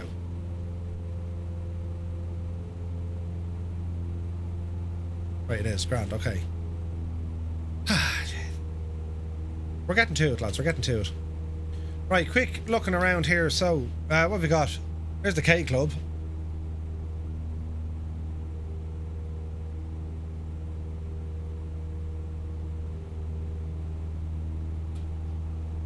So far, so good. It's not the K Club. What was I saying? That's by Salons, isn't it? Killinard. What's the golf club down there? It's not the K Club. What's the other one down there, lads? Maps, Murph. Maps. Get into maps.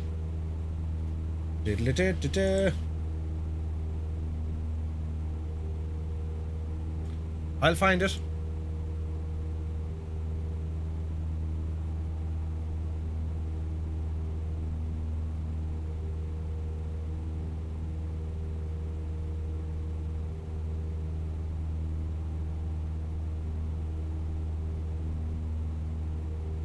What was the golf club?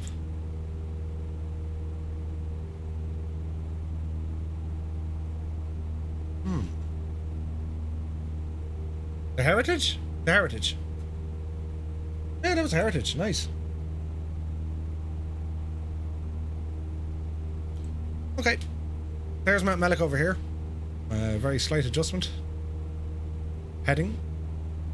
Left a bit. So the whole point here is we're trying to dodge Port Leash, and we've gone like the long way around, but that's fine, right? Absolutely fine.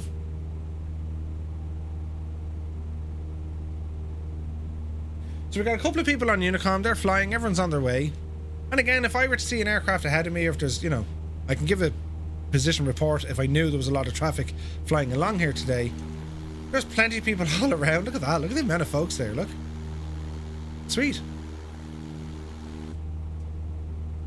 But what we'll start doing, we'll try and get a few more of these, if you like, on just flying on VATSim soon, yeah? Right, guys, so can you remember, once we get to Mount Mellick, we're going to be heading to the south, west, yeah? Can anyone remember what was the landmark or the visual reference point we were going to keep an eye out for? We were going to come across something before we rejoined the M7. Can you remember?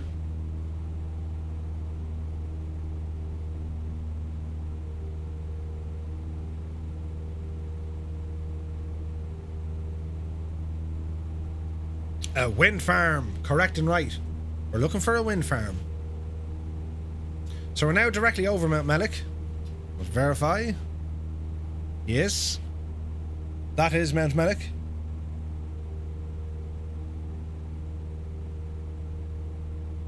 Sweet. Okay, so as we overfly Mount Mellick, we're going to be heading down and we need to find ourselves a wind farm. What do we do? Eyes out the window. Have we seen a wind farm yet? No. Okay. Not just yet. That's Port Leash over there. So we're staying around Port Leash. We don't want to enter Port Leash, yeah? That's all Port Leash over there.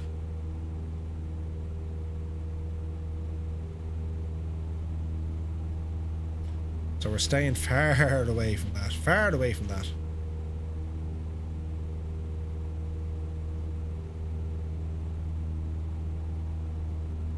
So we're going to give a shout. Once we get kind of past kind of Roscrea, let's have a look here to see where we need to start talking to Shannon, yeah? So this is where Shannon area control is. The zone, yeah? So we're going to shout them up probably once we get down to Roscrea. More than likely that's what we're going to do. We're going to start shouting them at Roscrea. We should get them on the frequency of that range anyway, yeah?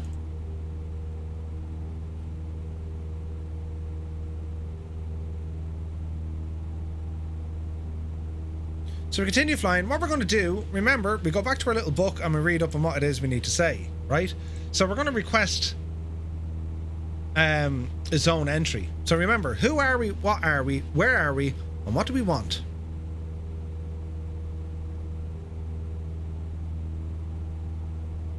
Okay, keep our eyes peeled. We're looking for a wind farm. No sign just yet. Okay, continue on. We're at 2,200 feet. Our speed is fairly good, 110 knots. There is Port Leash. We'll eventually pick up at the M7 soon enough. And as I said, we're looking for a wind farm.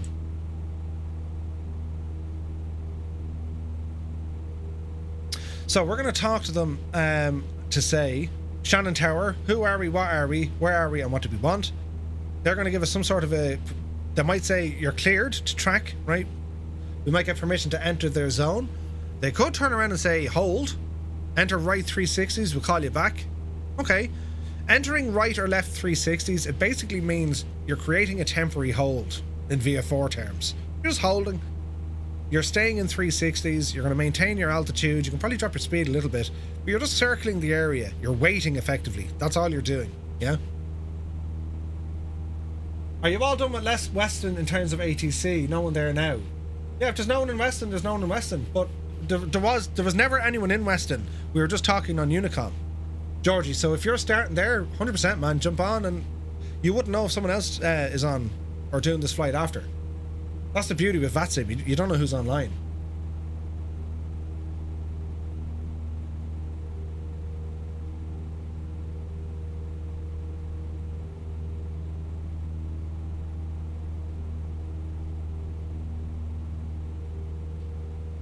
Now, one thing I will ask, lads, because this is where the whole thing gets messy, right? If anyone's flying along with us, it's great to have you flying along with us, but if you're flying along on this server, but you're not on the Discord for ATC, can you do us a favour and just jump server? Just jump onto North Europe or somewhere else. And the reason why that's important is we're going to be able to see you, and if you're not part of the whole group, we're going to try and control you, and if we can't control you, well, you're going to interrupt other people. Does that make sense? So just when we start getting closer to Shannon, if you're not actually flying part of the lesson, you're just flying along, which is great.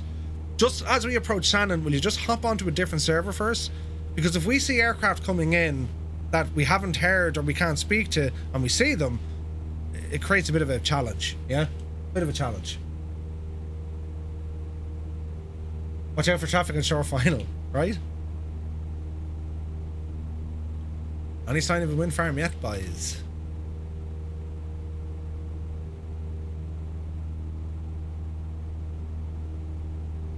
Can't be far now.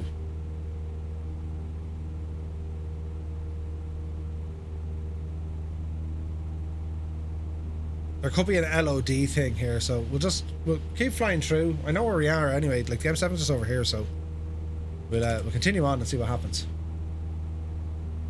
Aviation Moments, how do I join Discord? Exclamation point Discord. What part of the route am I on now? Our eyes are peeled and we're looking out for a wind farm that's going to rejoin the M7, and we're very, very close to entering Shannon control. The zone at Shannon, we're very, very close to entering that. Wind farm. Okay, we can see a visual reference point. This is good.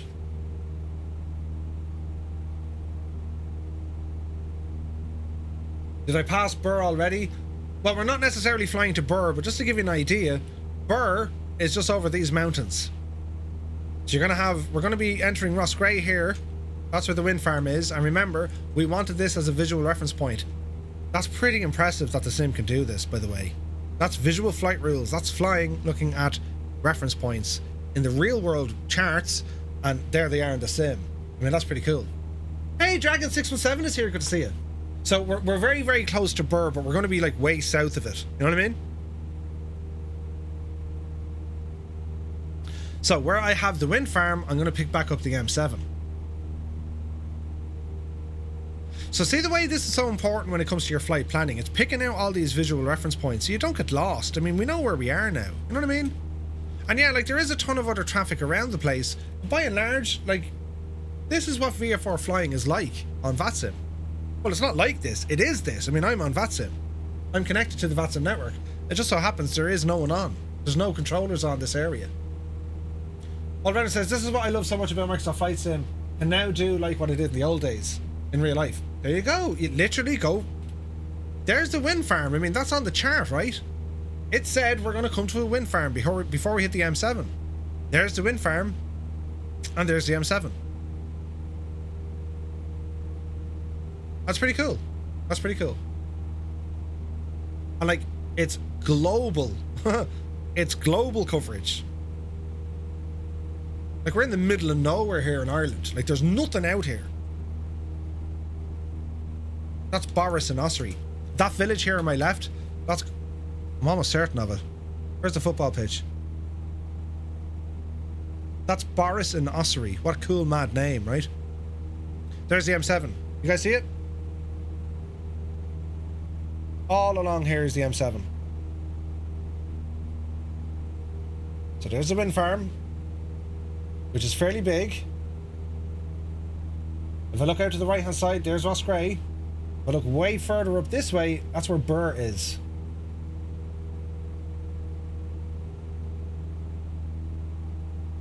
Yeah, you can fly it. Yeah, you can fly it on. There's no restricted airspace here. So quick check and everything. We're fairly moving fast, but we're doing 220 indicated at 2,200. Temperatures, everything in the green. We're doing all right. So I'm going to call up Shannon now shortly. So Shannon frequency 118.7.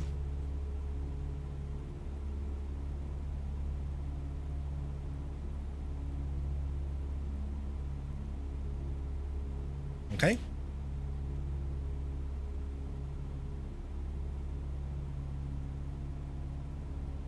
Where's the voice server? Aviation Moments. Once you get into the server, click on the start here. Click on the Shamrock, and then once that'll open up the whole server, and then you go into Pilot Ops. You'll find it in there. Okay, let's see what happens here, folks.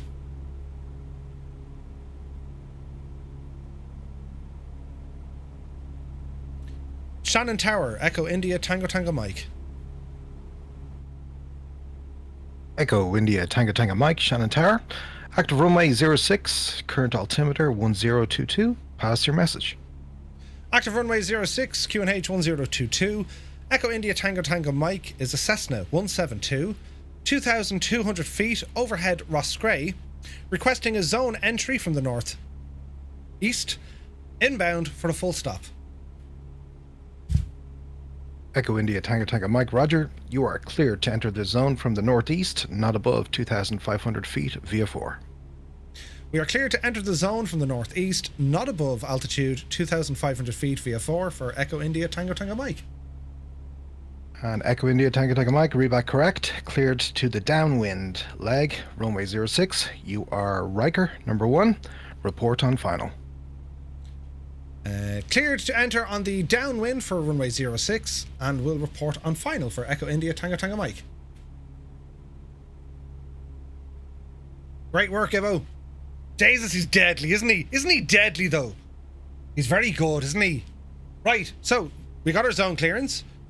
If we have a look at our map here, plenty of time before I need to worry about it. I called Shannon up early. So we're here. I've requested zone entry from there, right? He's cleared me, come straight in, continue your approach, right? And he's cleared me all the way down until I entered the downwind.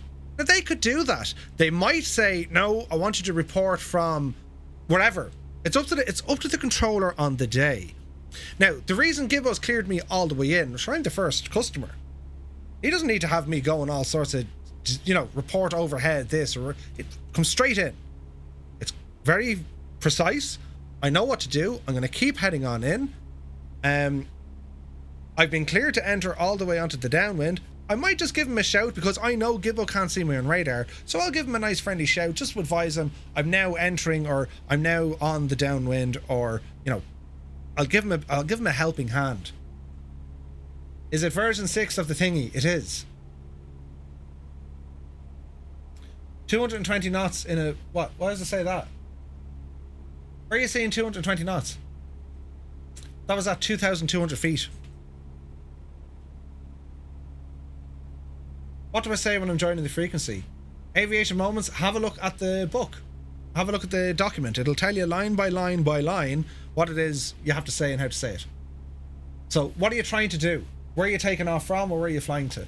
But if you check through the document, for each of the stages, there's a full script there. It'll tell you what to do and how to do it. So we're still over the M7, by the way. That's it there beneath us. This neck of the woods down here, lads, this is Barack Obama country. This is Money Gall. There's no one as Irish as Barack Obama, they said. That's just down here, look. You have Ollie Hayden's bar. So far, so good. So we'll stay on Shannon's frequency. We're squawking VFR. Yeah, they could have issued us a squawk, a radar identifier. They could have, if it's busy, sure. But we're okay just doing this for the moment.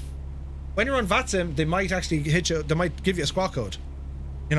Echo India Tango Mike squawk 17 or 1650 or something like that. You know what I mean?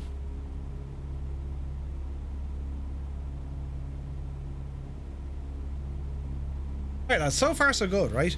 And remember, this flight is one of the flights that is going to be happening for the event, just like the one out of Birr, just like the one out of Donegal and Waterford. The Weston flight is probably the most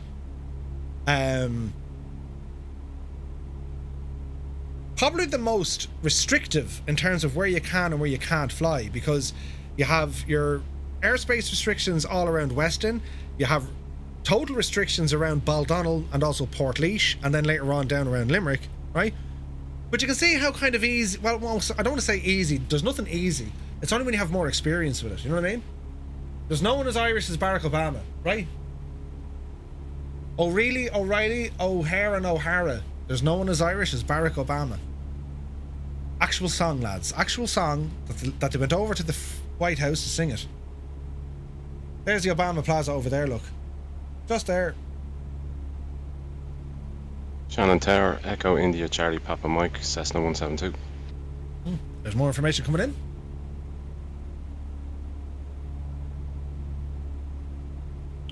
Echo India Charlie Papa Mike, Shannon Tower. Active runway 06, QNH 1022. Pass your message. Now, the important thing by maintaining the frequency, if the controller was going to give us any updates, he could turn around and say, hey, all stations, QNH now 1024, or something, right? So you just need to be aware of that. Now, remember we said we were going to be flying over Ballina, Killaloe, and we're going to know about the Derg. Say aircraft type? Well, we can actually see the Derg from here, look. See the way the Derg is completely reflecting in the sunshine? So we can see it from miles away. You know what I mean? Not above 2,500 feet. VFR, squawk, VFR. Clear TT enters the zone, VFR, not above 2,500 feet.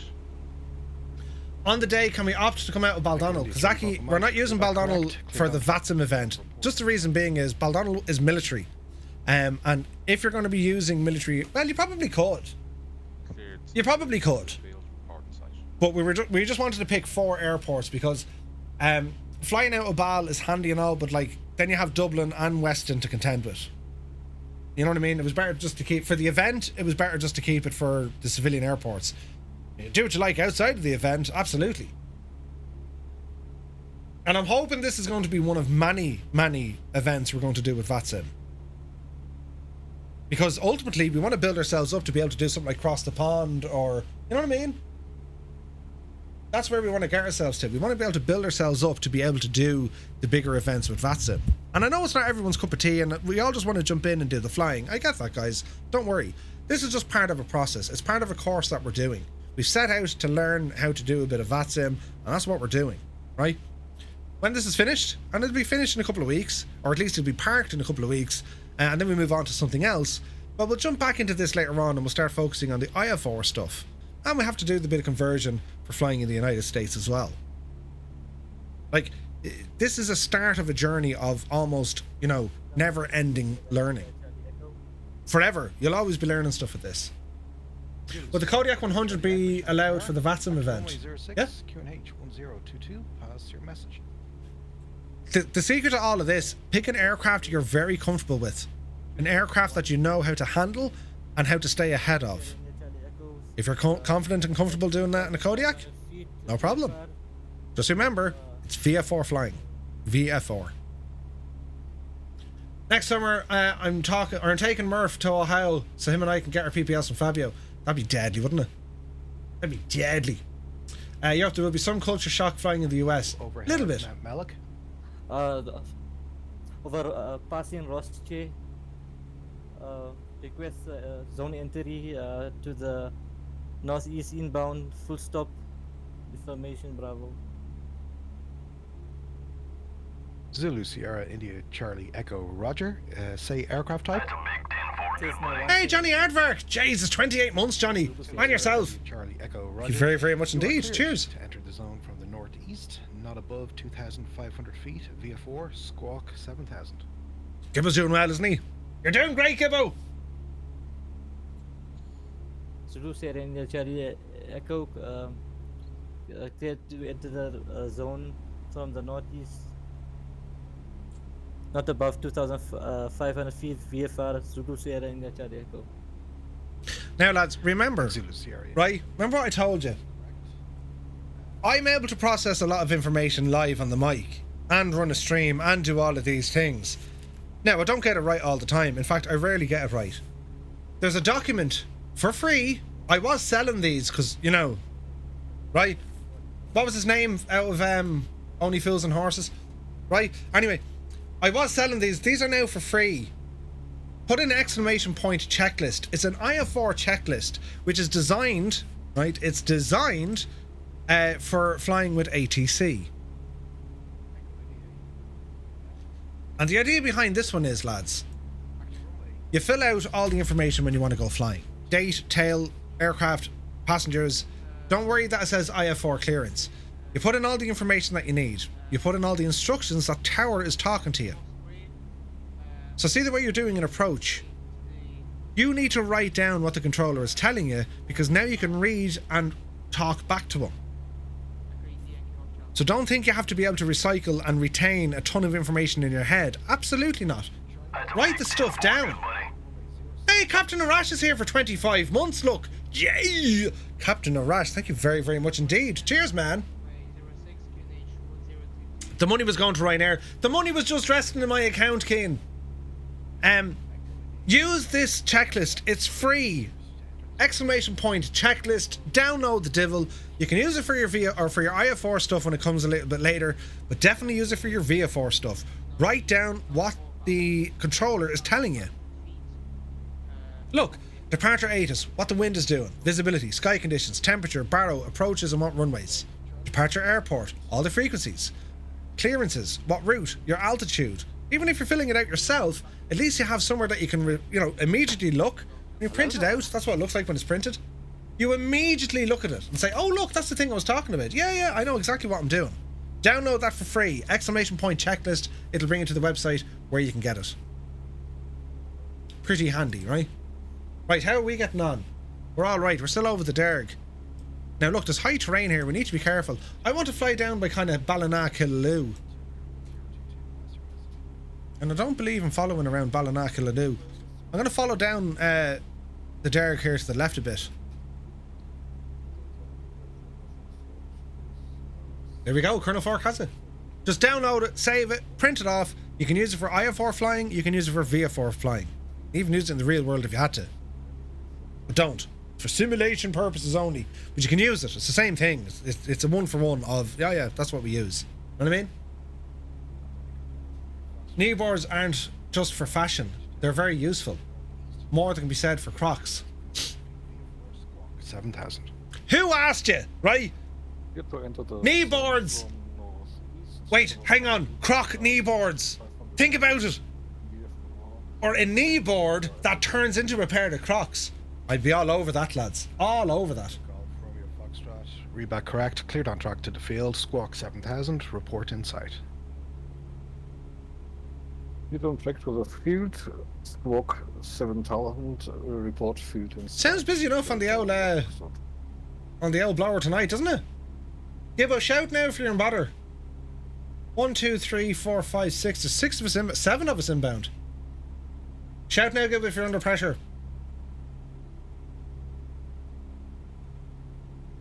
Did they start a hype train? Lads, you started a hype train. For God's sake, you can bring you nowhere. Shannon Tower, echoing into Charlie Papa Mike request. Oh, here's a request. Curveball. Echo India, Charlie Papa Mike, Shannon Tower, go ahead. Echoing Charlie Papa Mike, just passed by Nina, looking to climb to 3,500 feet for terrain clearance. Uh-oh. Echo India, Charlie Papa Mike, Roger, climb and maintain 3,000 feet, VFR.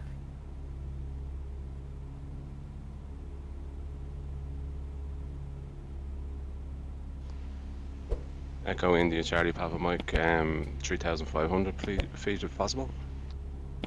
Echo India, Charlie Papa Mike, request approved, climb and maintain 3,500 feet. You should have told him no, Gibbo. You should have said, here, shag off. No, go round the mountain. Maintain 3,500 feet VFR. So here's the thing, right? So 6 knots who's flying there. He's trying to fly on his designated route. But he's realising now that the ground is getting very close to the airplane, so he's to maintain some sort of a distance.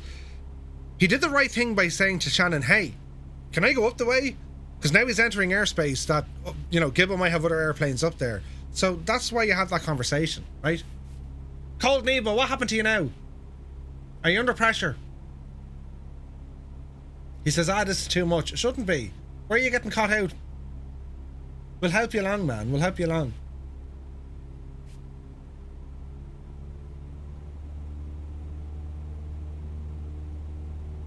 So here's Ballina Killaloe, lads. That's where I wanted to fly over. Like, I don't have to fly straight. My instruction was I'm cleared to enter the downwind. Now, I will give Gibbo a shout before I get down to the airport. I'll tell him I have the airport in sight and I'm, you know, proceeding for the downwind. There's an aircraft over there on my left. But so far, so good. Sierra Echo Golf. So there is Killaloe. Shannon Tower, go ahead. And Ballina.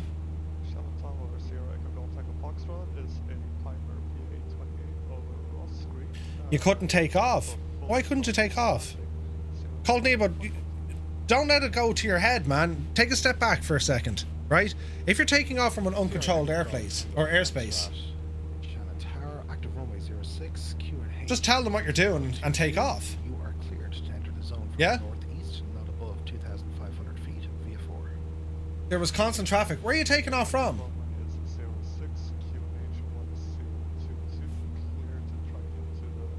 Every time I did, you're taking off from Weston. Okay, and are you on VATSim? Or are you just on with us?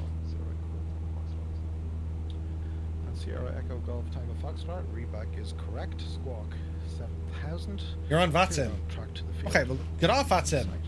Try it without VATSim, yeah? That's the whole point of this. Like, practice all of this. But now I'm so far behind. Don't worry about it. Jump off VATSim and just stick with the Discord stuff. You're uncontrolled, stay in Unicom, straight down, right? Weston is going to be busy because you have Dublin traffic as well. Don't forget that. But, like, you know, set it up that it's relatively easy for you. Don't be giving yourself a huge headache or a challenge or a hurdle straight away. You know, keep it simple. Start with a bit of flying. It was kind of a train wreck from the get-go. Listen, that can happen. But don't let that throw you, man.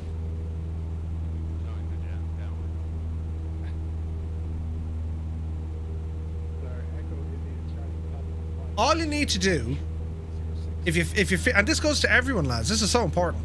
All you need to do when we're training, if you start feeling that you're getting a little bit overwhelmed, which can happen, of course, we're only human, it can happen, right? Total confusion, then there's frustration, and you're saying, it can happen, right? Take a breath.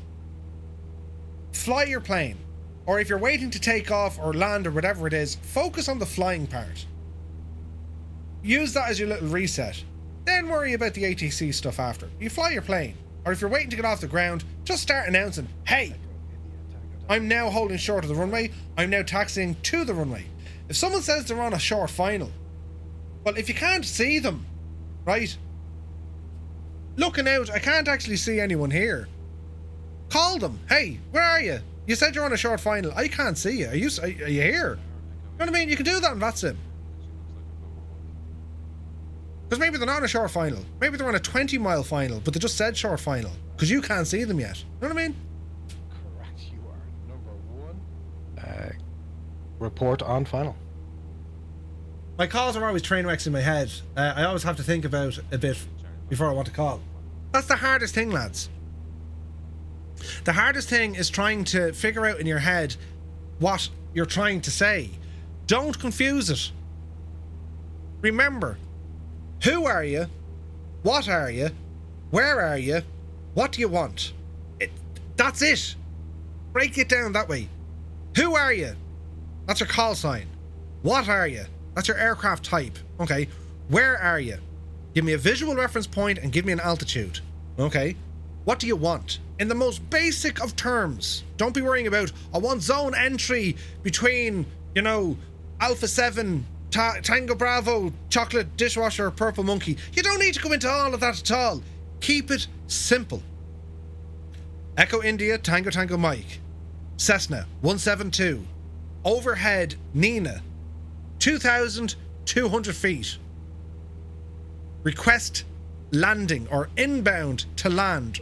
Or I want to land, please. Keep it simple. If you don't know what to say exactly, they're not going to give out to you for getting the vocabulary wrong. You'll learn from it. You'll eventually get to the stage where the whole thing is second nature to you. But starting off, just ask, hey, I want to land. Right.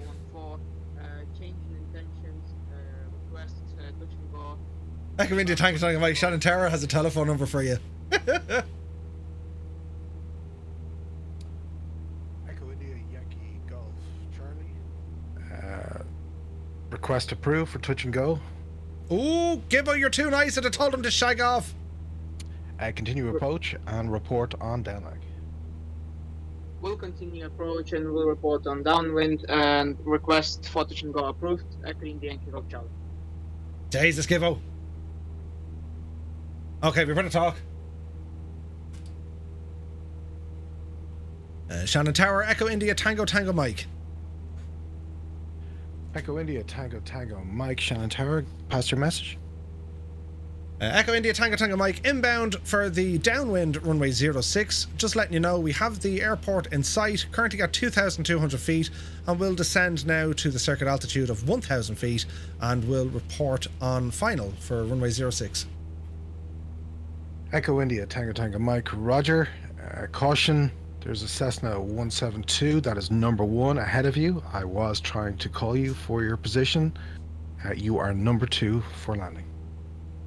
Number 2 for landing, and we'll watch for the traffic. We'll report if spotted for Echo India Tango Tango Mike. Jesus! Gibbo's giving out to us. Sorry, Gibbo! Now, where's that shagging traffic? And why was Gibbo trying to call us and we couldn't hear him? It's all gone to pot. Right, we need to descend here, lads. Descending, yes. Start bringing the power back. Get our lights on. Shannon Tower, Echo India Charlie Papa Mike, request. Echo India Charlie Papa Mike, Shannon Tower, go ahead. Can you confirm if it's a left-hand or right-hand circuit for the airport? For runway 06, it's a left-hand.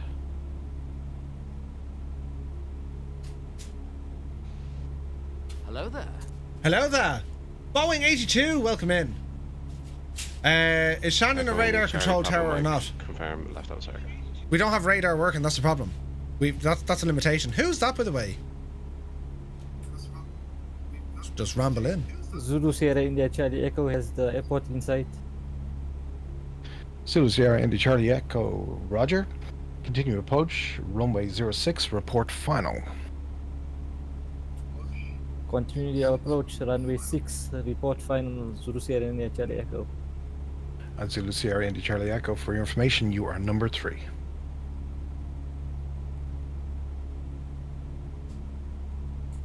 Roger, number 3, Zulu Sierra India Charlie Echo. Who's that devil in the PA or the 414?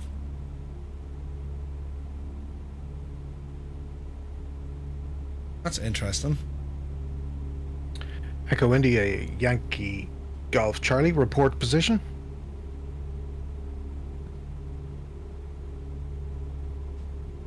Shannon Tower, Echo India Yankee Golf Charlie, entering downwind runway 06, and it looks like we're gonna be number 1. Wouldn't think so. Okay, autopilot come nav. Let's hand fly this devil in.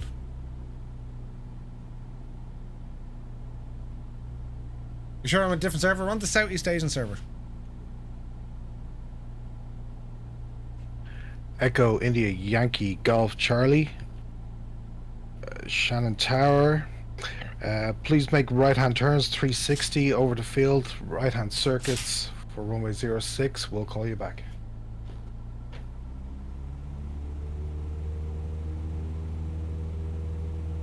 Make right-hand turn 360 over the field and will call me back. Echo India Yankee Golf Charlie.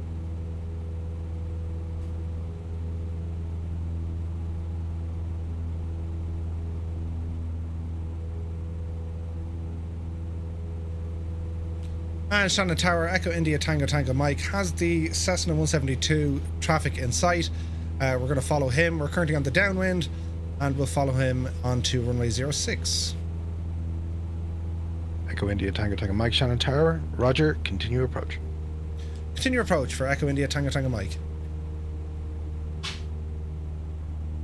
Right, okay, so this is the limitation we have at radar, so we have to go by what people are telling us, right? But what we can see there so far, someone kind of... Echo India Charlie Papa Mike, Shannon Tower. Echo India Charlie Papa Mike. Echo India Charlie Papa Mike, Shannon Tower. Report position.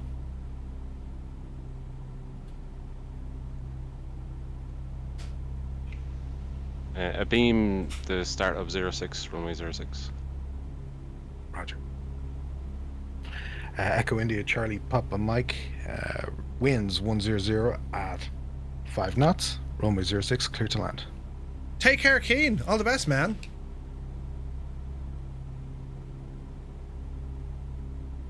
Okay, we're on the downwind. Shannon Tower, could you repeat the winds there for me, please?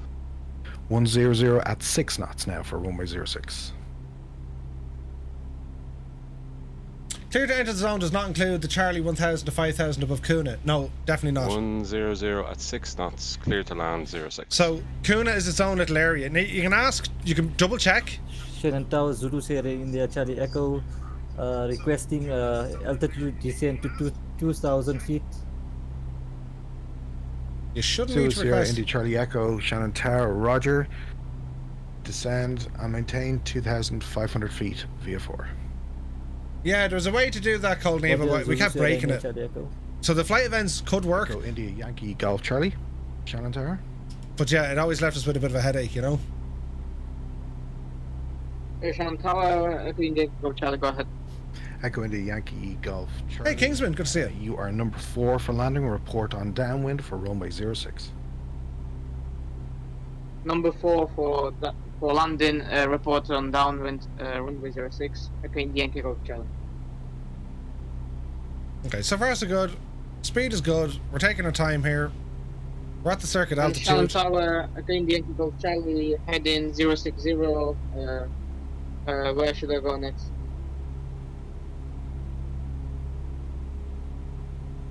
Okay, so is that your man doing the right-hand circuits or the right-hand Echo 360s? India Yankee Golf Charlie. Do you have the airfield in sight?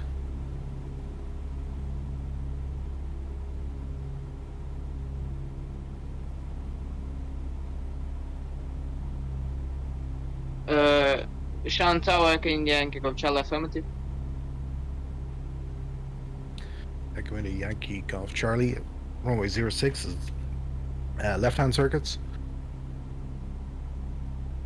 I cannot confirm you on the radar to be able to advise headings, unfortunately. Shannon Tower, Echo India Yankee Golf Charlie, about 3 miles, beam or runway 06. Okay, you don't need to say a beam, lads. That's not general aviation knowledge saying a Roger, beam. continue approach. If you say a beam, what do you mean a beam? Tell them, be very clear where you are. Keep it simple. I'm 3 miles south of the field, or I'm 5 miles north of the field, or give them a visual reference point. I'm overhead, you know, Kildysert, or I'm overhead Bunratty. You gotta help them out a little bit, yeah? Because you can't see them. We can't see anyone on radar. That's the worry. So you gotta help them out as best you can, yeah? So if you're unsure, and if you think the controller is struggling, help them out. Delta Echo Golf Romeo Foxtrot Shannon Tower, roger. Okay, left turn coming up. Continue approach, runway 06. You are number 5, report on final. Continue approach runway 06, number 5, report on final, Delta Echo Golf Romeo Foxtrot. It's busy here now, lads, isn't it? Shannon Tower, Echo India Charlie Papa Mike reporting clear the runway at Alpha. Echo India Charlie Papa Mike, roger. Taxi on Alpha to the apron to GA parking. Alpha, apron edge. I'm at midships of the runway. You can say a beam, like, but you know what I'm saying? Like, a beam, clarify a beam. Parallel, on approach, above. Keep it simple, lads. And remember, if you're going to be flying in different locations in the world, you say a beam to, like, a controller who's not English, maybe isn't their first language, it can get messy. Maintaining separation between front aircraft. Echo India Yankee Golf Charlie, roger. Speed no greater than 80 knots if possible.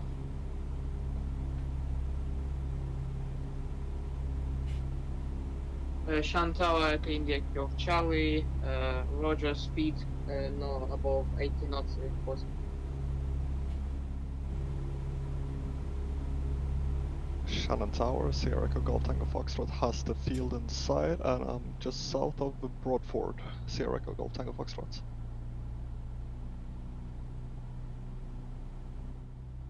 Sierra Echo Golf Tango Foxtrot, roger.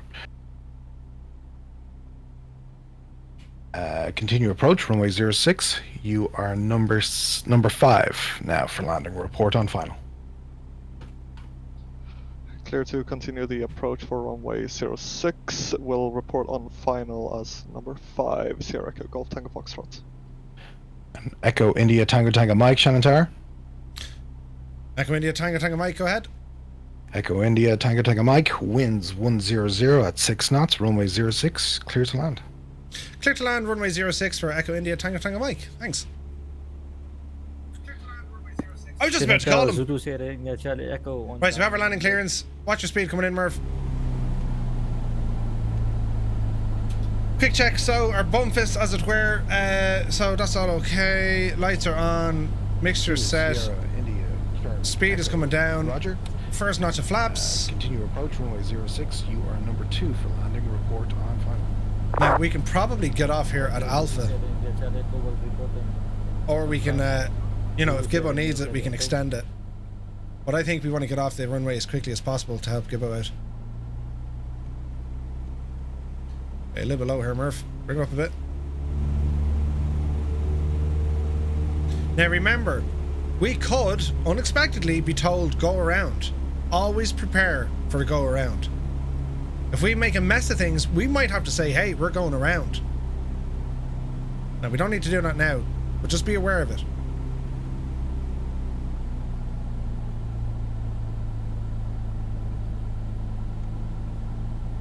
Shannon Tower, Echo India Charlie Papa Mike reporting clear the apron in light aircraft park. Echo India Charlie Papa Mike, roger. Thanks very much. See you next time. See ya.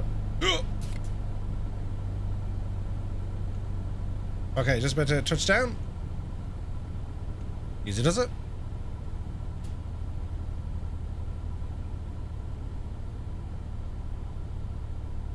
And watch the flare. Hold the nose, lead the speed. Easy, Murph. Easy. What the feck is that all about? Who the fuck? Wow, who was that? Dinky Doos! Jesus, lads. It was all going great until it wasn't. But we're down anyway, that's the main thing.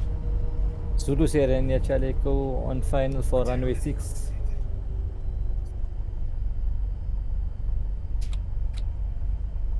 Zulu Sierra India Charlie Echo Shannon Tower, roger. Winds 100 at 6 knots, runway 06, clear to land.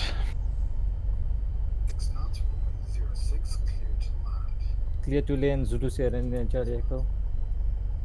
Echo India Tango Mike, vacated runway 06 at Alpha, request parking at General Aviation. Echo India Tango Mike, Shannon ground. Taxi Alpha to the apron to GA parking. Taxi Alpha to the apron to GA parking for Echo India Tango Mike. See you. Down tower, Echo India Yankee Golf. Right, we maneuver. Tidy yourselves up.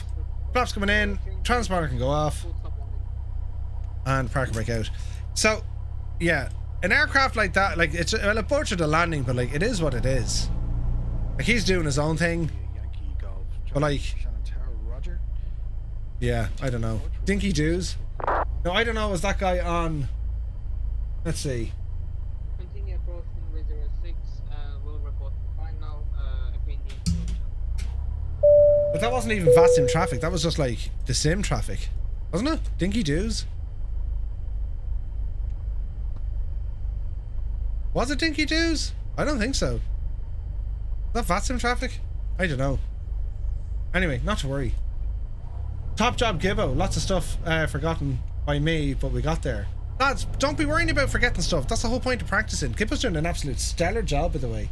The man's on fire. Gibbo, I can jump on ground if you want. Hey, Gibbo, do you want me to jump on ground? Are you good? Yeah, sure. Why not? If you like. Cool, okay, I'll jump over.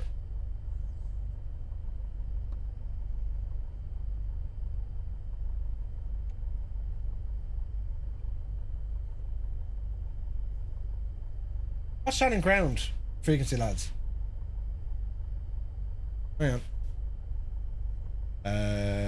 Comms, Shannon. Comms, Shannon. Info. Open the airport. Information. Shannon ground. 121.8. 121.8. 100. And it's going to be EINN ground. EINN ground. Save. Okay. Right, taxi out there, Murph.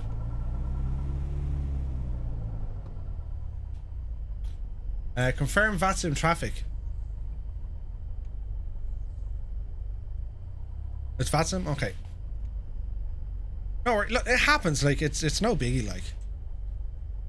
It can get just super confusing, and like when you have a plane that just appears, it's like, if it wasn't VATSim, if it was just Microsoft servers, like it's, you know what I mean? You gotta give people a bit of space. Like, there's no way he didn't see me, because if we're on the same server, he saw me, right? Like, there's just no way he didn't see me. You know what I mean? Shannon ground Zulu Sierra India Charlie Echo vacated on Alpha, request taxi to General Aviation parking.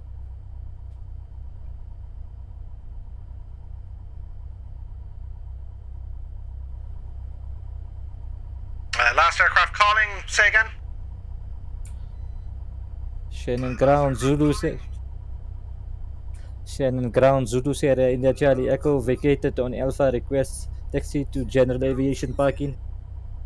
Zulu Sierra India Charlie Echo, roger, taxi via Alpha and the apron onto General Aviation parking. Stay on my frequency and report when parked. Hey, Care 85. Oh. Hey, Care 85. Thanks, man. Taxi good to see you. On Alpha and the apron to General Aviation parking, and will stay on the frequency Zulu Sierra India Charlie Echo. 17 months, Care. It's great to see you, man. How are you?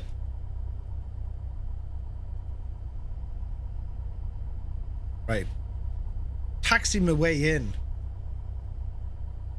Best way to treat VATSim is like in real life. If you see an aircraft, you gotta act like you're crashed it to death. Kinda, yeah, kinda.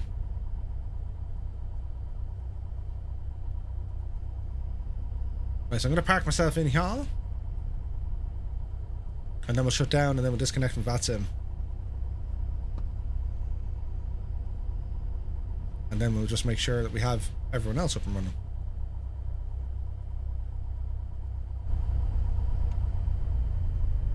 So that wasn't Dinky Doos, that was VATSim traffic. We won't worry about it though. Okay, park and brake on. Avionics can come off. Taxi lights are off. And pull the mixture. Nice. Disconnect from VATSim. And we should get the nav lights, beacon lights, fuel shut off valve out, parking brake is already locked it in, and battery off. Successful flight. Nice, lads, nice. So we'll keep an eye on what's happening. So Gibbo should be talking to them. There's Aussie, Martel, Rambog Mord inbound.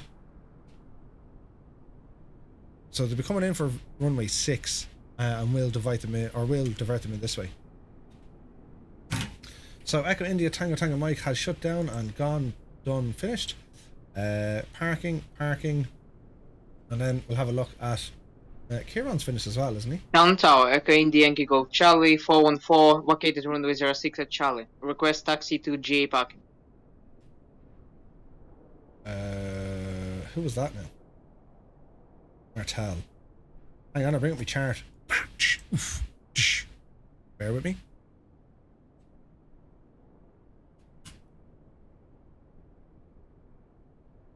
Delta Echo Golf Romeo Foxtrot, Shannon Ground, welcome back. Taxi via Charlie, Delta 2, Delta 1, and left onto general aviation parking. Remain on my frequency and report when parked.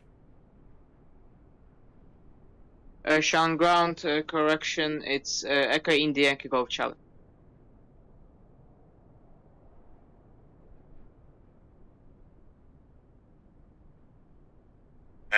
Echo India Yankee Golf Charlie, thanks for the correction. Taxi via Charlie, Delta 2, Delta 1, and left into general aviation parking. Remain on my frequency and report when parked. Will remain on your frequency, taxi to GA parking via Delta 2, Delta 1, and left to GA parking, Echo India Yankee Golf Charlie. Cool. Alright. Where are we at now? Zulu Sierra India Charlie Echo at parking and request shutdown. Zulu Sierra India Charlie Echo. Zulu Sierra India Charlie Echo. Roger. Many thanks for your flight and take care. Zulu Sierra India Charlie Echo. Thank you very much for the ATC. Bye. See ya. Cool. Alright. Okay. So Zulu, he's done parking. He's now finished. Cool. Right, lads, we had actually a good alternative of people flying here. Give it again, stellar job. Jesus, Gibbo. Martel is inbound. He's landing. 228 is taxiing. I don't think Ozzy's flying with us. I tell you, it's been a busy day of flying, but great stuff, lads. Really, really great stuff. So Martel is inbound and Rambog is inbound. So we got 2 aircraft coming in. Give us talking to them, then they'll transfer over to us, and then we'll ramble them in, right? Yeah, if we had tie downs, now's the time we put in our tie downs. But lads, I think you got to remember, right? Just try not to let this overcomplicate life, right? Keep it as basic as you possibly can. Like, on this document, there's a full script of what to say and how to say it. With a couple of changes needed, if you follow them, you're going to figure them out. For example, you're not going to be overhead Portumna. You're going to be overhead somewhere else. You may not be zone entry to the northwest. It could be to the southeast. Your call sign is going to be different. The QNH is going to be different. The active runways and the airports, they're going to be different as well. But if you read down through this, even if you want to write it out yourself, preparing for your own flight, do it that way. So before you go flying, type out what it is you're going to say and how you're going to say it. And don't worry trying to get it exactly point by point, word by word. You're going to confuse yourself by putting too much information in there. Remember the 4 basic things. Who, what, where, what do you want? Stick by that. Who are you? What are you? And where are you? Now, what do you want? And then it's a secret of repeating back what the controller is telling you, and then being able to tell the controller what it is you're doing. That's, you know what I mean? So don't worry too much. when will we get the airport we must fly from for the event? So, Iceman, what we're going to do, we'll put out, this will happen in a couple of, it'll probably happen at the end of the week maybe, but we'll put out like a registration. So all pilots who want to attempt this event, and I recommend everyone does it. I recommend everyone does it. Because once we registered for the event, you'll then be allocated your airport, and then I will spend time with everyone flying each of the routes. It could be on Discord, it could be on a stream, it doesn't really matter. I will spend time with you flying those routes and giving you a one-to-one read on ATC or whatever it is. I can do the controlling, I can tell you what to say, when to say it, right? So I recommend everyone give this a shot. I want everyone to be able to do this. Like that's the mission here. If anyone's struggling, let me know you're struggling. Drop me a DM and tell me, Murph, I didn't bother here. We will get you over the line. Like that's the objective. We will get everyone over the line here. So when you register, we'll then start giving you slot times. Once you know your departure airport, you'll have a week, maybe 2 weeks before the event itself. We'll have time in between to work with everyone to say, this is exactly what you have to do when the event is on. Exactly. Do it exactly what you just did, and you're going to be grand. Do you know what I mean? Think of it as a full dress rehearsal.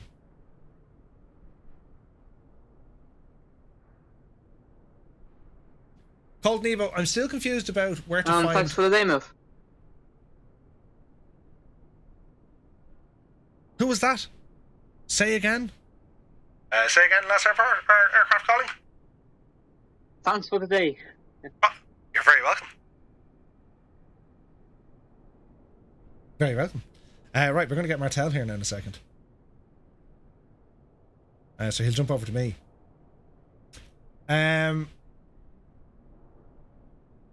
So each airport that we're going to be departing from, including Shannon, all the resources that you need are either from the AIP, they're on VATSim, or they're in Navigraph. But if anyone's struggling with that, I'll set up different channels on Discord or a resource somewhere that'll give you all the charts you need for the 5 airports. Echo Golf Romeo Foxtrot, located runway onto Alpha, request taxi to GA parking. And Delta Echo Golf Romeo Foxtrot, Shannon Ground, welcome back. Taxi to general aviation parking via Alpha and the apron. Remain on my frequency and report at parking. Taxi to GA parking via Alpha and apron. Report at GA parking, Delta Echo Golf Romeo Foxtrot. Sweet. So yeah, if you want to do it that way, we can. Like I can give you all the charts. I can we'll break it down step by step by step. Like don't worry. It'll be grand, lads. I'm telling you, it's going to be grand. Right? Don't let the nerves or whatever hit you. I'm telling you, it's going to be grand, right? If we're on VATSim, if there's any muppetry, they'll boot it off it. So don't worry about other people, right? Anyone acts the dope, they'll be just lifted off, right? You can do that on VATSim. You can just be disconnected. So like, don't be worrying about other pilots. Just give it your best shot. We'll have plenty of times to rehearse. And if you think, if you make a mistake, it's totally fine. It's grand. Like, it's grand. It seems like there are gaps in the charts, like circuit directions. There will be, Cold Nevo, but this is where you got to start like getting all the resources available. You have to apply a different way of thinking. Like, put it this way, right? For you to get all the information that you need, think about it, right? If you can't get the charts, if you can't get access to the charts, or you can't find the charts, be it on ChartFox or on Navigraph or on VATSim, like between the three of them, you should have them. But if you can't have them, well, jump onto VATSim someday at the airport when there's a controller there. Sure, ask them, hey, what direction, lads, do you fly? If it's an Irish airport, jump onto VATAir. Jump on their Discord. Like, there's resources everywhere. If you're completely stuck, jump onto our Discord and say, hey, Murph, we need to find out what the circuit pattern is. 90% of the circuit pattern, or the traffic pattern in America, 90% of them are left-hand, unless it's stated otherwise. So there's you know what I mean? The vast majority of them are a left-hand circuit, unless it's stated otherwise. Check the chart. If there's no information on the chart, it doesn't say right hand, it's a left hand. 90% are going to be left-hand circuits. The AIP shows very different. The AIP shows very different info. And I can do. Chartfox as well if you have a VATSim ID. And it's all free. Got a splash. Thanks for the raid, dude. Good to see you. Welcome in. Welcome in. Hope you had a great stream. The best thing to do, Cold Nebo, is build a database of airports that you want to fly to and from. And at least then we can kind of flush them out and get all the information that we need. How's that? How's that for a potential solution? It might work. It might work. We hope it'll work. Where in Discord will we find your registration? Don't worry, I'll let you know when it's available. Because I need to figure out which way we're going to do it. I need to have a conversation with DeGibbo. And because he'll be like, Murph, do it this way. And I'll be like, that's a great idea. You know what I mean? Will we have an event on Discord as well? Yes, we will. Georgie, 100%. This is for Xbox pilots as well. Like, we're not leaving anyone behind. It's those of you who can use VATSim, will use VATSim. Ground, Sierra Echo Golf Tango Foxtrot, vacated onto Alpha, requesting taxi to the GA parking. Sierra Echo Golf Tango Foxtrot, Shannon Ground, welcome back. Taxi via Alpha and the apron to general aviation parking, and remain on my frequency and report when parked. Taxi via Alpha and the apron, and will report when parked. Sierra Echo Golf Tango Foxtrot. Sweet. Is it from Donegal through Dublin to some southern airport, if I remember correct? No. So it's a fly into Shannon. Everyone's going to be flying to Shannon. And we have a couple of airports listed. Don't let this get to you now just yet, but essentially this is what's going to happen, right? Let's see here now. Cancel flight. Unload the flight. So we're going to be flying from Donegal to Shannon, Weston to Shannon, Waterford to Shannon. Delta Formula Foxtrot, parked at 3A apron. Roger, clear to disconnect. Many thanks for flying. Clear to disconnect. Thanks for the session, Murph. Cool. So there's 4 airports we're going to be flying to Shannon. We're going to have VATSim controllers online, and we're also planning to have a VATSim controller on Discord. So everyone's going to experience what it's like. Each controller are going to be issued with a number of different code numbers. For every pilot who successfully completes their flight will be issued with a code. Then you give the code to me or to Gibbo, whenever way we figure it out. And that will mean then that's proof of you doing the event. The proof is on the pudding. And that's how we'll do it. We can choose from which airport to fly, but everyone will fly to Shannon. You won't get to choose. It'll be one of those 4. The system will choose for you. The reason why we're doing that, Georgie, is because when you register for like a VATSim event, across the pond or one of these, right? It's like a lottery of what route they're going to give you. And it's kind of similar, I won't necessarily say in the real world, but like it's similar so far as if you were at an airport, well, you don't necessarily get to dictate what gate you're going to be rolling off. You know what I mean? For a VATSim event, we don't always get to choose what airport we're going to depart from. So the whole idea here is to give you guys just a taste of the experience of doing something like across the pond or a very large VATSim event. They'll slot you and say, right, you're doing this flight, but you have to take off from this airport. That's what we're trying to kind of give people a feeling of. All right. Captain says later on the IFR part of the series, consider flying over in Greece. Currently a ground controller over there and be very happy to control you. Nice! Captain, thank you very much indeed. Yes, that'd be brilliant. It's so awesome. Like, we're getting a lot of controllers jumping onto us who want to share, right? And it's great for us because, like, if we can, the more people we get involved in this and the more locations we can go flying, and it's having that friendly community, that safe community, it's huge. And, like, it's not for everyone. Don't get me wrong, lads. I know it's not for everyone. But to be able to say, yeah, we've done it, and okay, if we do it again, great. If we don't, well, whatever. We've done a thing. And it's all part of our flying. Like when we all started off, 3 years ago, sure, like I used to play funny music for the landings because we couldn't land to save our lives. We were all horrendously bad. Do you remember them? Now I only play that music if we're landing at somewhere we absolutely shouldn't be, because your skill levels have increased. You've gotten better. You've mastered some of the basic things. So, like, it's a natural progression of what we're doing. We're still opening the door to new people. Of course we are, because, well, that's what it's all about. But this is kind of like the natural progression, I suppose. is to get her kind of dip her toes into ATC, because it's another way of enhancing your sim and your entire experience. It may not be for you, but that's okay. If it's not for you, it's fine. At least there's a bit of information there. You're going to learn a bit of stuff, and who knows? But for the people who are interested in it, this could absolutely open up, something so different to your flight simming experience you may not have known was there. It could be huge, you know what I mean? We can do it! It was like the last time we flew to the logs. Jesus, it was grand. No one had trouble at all. I think one or two got caught in the tree. But don't worry. But I'm working on dangerous airports again. Shannon ground, Sierra Echo Golf Tango Foxtrot is parked. Thank you for the ATC. Thank you very much. Disconnection is approved, and we'll see you next time. Disconnect approved. See ya. And there we go. That was awesome, wasn't it? Right, hang on. Is Gibbo still there, the devil? Or he's online with other people. I'll jump on. Is there other people still flying? Hang on, say nothing. Say, Gibbo, how are you? What's going on, dude? Are they all in? They're all in. Job done. They're all in and tucked up in bed. Brilliant. Gibbo, what a great job, man. You friggin' legend. I got busy there, didn't I?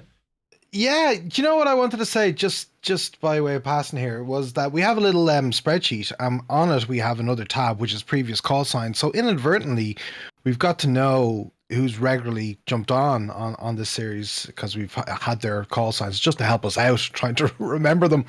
And it lets you know that they've been on regularly. And I've really noticed the practice and the skills that people have that have regularly jumped on here is just dramatically increased from when we started way back. You can tell from the speed at which they're giving the verbiage to you. You can tell from the fact that they're throwing you curveballs, 6 knots, and they're really comfortable in even a curveball or two that I might say back to them, like squawk, which isn't on the script, etc. So, and I've noticed even during the week, on Discord as well, people jumping onto the ATC channels as well and doing their own practice in their own time as well. And just wanted to say, it's noticeable and it's definitely paying off, by your old saying, perfect practice and all that. So yeah, fair play to them all. Yeah, no, it is great, man. It is great. And I think practice makes permanent. You keep doing something long enough, you're going to be able to do it, and that's it. But yeah, think back to where we were, a couple of months ago, just starting off this whole thing. I mean, a simple thing like getting a call sign. I mean, I remember hearing jitters in people's voices, just looking for the call sign, right? And now here they are flying, not only flying it, but they're able to communicate fairly well. Better than what I thought, way faster than what I thought we'd be at. And it's cool. And okay, the numbers might have dwindled a little bit, but don't let that put anyone off. I mean, if you guys are sitting there watching all of this saying, hey, I can give that a shot, give it a shot. Give it a shot. Look, the document is there. I mean, you can absolutely practice this in your own time. I saw a couple of people a week or two ago, someone wanted to jump on to do a bit of controlling. Someone wanted to jump on just to do circuits. You can absolutely do that. I encourage that. Use our Discord for that. And it's that's what it's all about, lads. It's keep practicing, keep trying it, and see how you get on. But and the other quick thing, Murph, is don't underestimate, what we learned tonight. This was not just sticking to the script. This was a different route. We had mountains in the way, 6 knots had to get over, etc. We had a different, circuit pattern from what we would be familiar with even at Shannon. So there was differences that I think will help us all in our learning tonight. So great job, everyone. Yeah, absolutely, man. I got to echo that. It's a fantastic job by everyone, and to you, Gibbo, as well, controlling. You devil, you're a dark horse. I know that. But no, it was a great job, and that's the unpredictability that can happen. But again, it comes into your flight planning, right? So, if you take what I did as a prime example, I wanted to fly by the road. I knew the elevation of the road. I knew there was no obstacles, and the only thing I was trying to avoid was restricted airspace over Portlaoise. The rest of the stuff, I didn't have to worry too much because, I can fly where I want to fly. When you're doing that in your flight plan, you got to be careful if you're going to be crossing terrain. You got to be careful if you're going to be going into a busy airspace. You got to watch all of these things, and this comes down to your planning. It used to be the old story: you plan hard and fight easy. Is there one version of the dock or multiple versions? Version 6 is what you need, Cold Nebo. So whatever version you have, throw it out and get version 6. That's all we need. Musefan says, having a call sign that rolls off your tongue cuts the job in half. I agree. And again, right, try and keep your call signs simple, lads, right? So you have, you know, Zulu, Sierra, India, Charlie, Echo. Yeah, that works. Sierra, Echo, Golf, Tango, Foxtrot. Echo, India, Yankee, Golf, Charlie. Like, they all work, right? Just be careful not to do kind of mad stuff. We've heard some mad stuff before. Keep them simple, right? 5 letters is pretty much where you want to be at. 5 is where it needs to be at. Anything more than 5, just, you know. Sierra, Echo, Gin and Tonic, flying. Indeed, if only. But, yeah. Does anyone have any questions so far? Because I know there's a couple of people even jumping on. And feel free to do that as well. Feel free to jump into the ATC channels. If you don't want to talk, that's fine. Just mute yourself, but have a listen in to what the other guys are doing. Because, I mean, look, we got plenty of names in our channel here, and I'm sure the guys are just listening in to say, hey, you know, what are they talking about? How did they say it? You know what I mean? So, Gibbo, I shall bid you adieu, and dude, thank you very much indeed. That was awesome tonight, dude. Absolutely fantastic. Pleasure, dude. When are you doing your S1s or S2s? How about never? Oh, brilliant. All right, dude. Nice one, man. Thanks so much. See ya.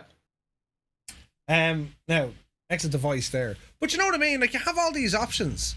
If you don't want to take part, well, jump in and have a listen to it. You know, that book or the document, it has everything you need. Like, it has everything you need, including all the lessons. Work back and do the lessons. Do them offline. Don't do them on VATSim or even on, you know, multiplayer. Offline. Just you and yourself. Just you and yourself. You know what I mean?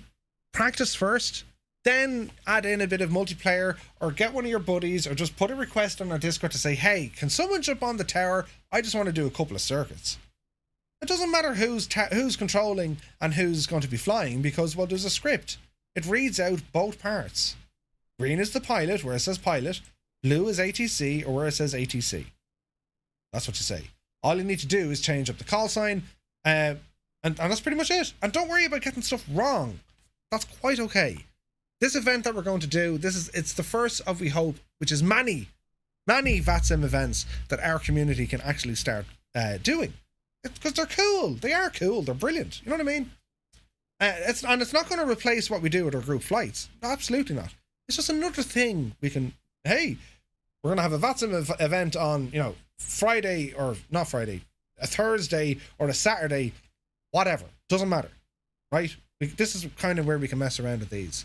Like, could you imagine? And this is where this is where it gets really interesting. Could you imagine doing a mission for Firefly Air with the new mission editor or the new mission gadget? And you have to log in and do the flight on VATSim? What? How's that going to happen? You have to talk to the controller first. Hey, man, I'm trying to do this. Can you let me do this? Sure, yeah, we can do this. A lot of controllers are going to want to, you know, break the mold, see a bit of a change as well. Why wouldn't they? You can tell them, you know, if you're doing a helicopter mission, for example, I'm doing this. If you're military, well, learn the military call signs. Lots of fun. I was on top of it, then I missed a bunch, and now I'm way behind. No, you're not. Don't worry about it, man. There's no way you're going to fall behind. Just read back over what we're doing here. And once you register for the event, we'll go step by step, every step of the way, start to finish of your flight, what to say, and how you're going to say it. And if anyone's struggling, lads, if you need a one-to-one, we can jump on Discord. It's cool. Right? It's absolutely cool. I'll try and get to everyone. I should be able to get to everyone, right? Or we can jump on and just have a private session.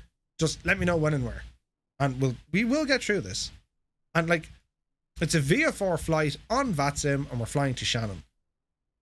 Keep looking at the maps. Keep looking at the charts. Keep looking at the AIPs. They're all available in here. I have most of them. Get yourself familiar with the airspace. Get yourself familiar with the terrain, especially. You know, as Gibbo was saying, with 6 knots, he ran into a little bit of trouble with terrain here, which is probably here.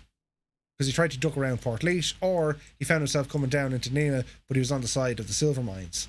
And suddenly, you know, he's at 2,100 feet or 2,500 feet of mountains to clear. Right? So this all comes into your flight planning. I fly roads. I love that one. IFR. Follow roads. They're easy to see, and like they're not going to go up like that or down. Well, they're not supposed to. They do sometimes in the sim, but they're not supposed to. You know what I mean? Jordan says, Murph, when the event is going to be, when the event is going to be, and what opportunities I get with Xbox doing it on Discord, you get the very same. So the event will be with our Discord as well. We're going to have controllers looking after Discord, VATSim controllers. It'll be the same crack. Once you have the flight completed, you'll get the same. It's not a certificate. You'll get the same role or what's the word I'm looking for? Rank? Prestige? You get the same thing to say that you've completed the flight. That's the idea. You know what I mean? Hey, Complete Freedom is here. Good to see you. So if you feel that you've fallen behind, or you're overwhelmed, or the whole thing is just a headache to you, don't worry about it, right? Register for the event. Once we'll make that, I'll work on that over the next day or two. Register for the event, get yourselves involved, and once we know where everyone is taking off from, we can break it out into little groups, and we'll make little kind of study groups for each airport, yeah?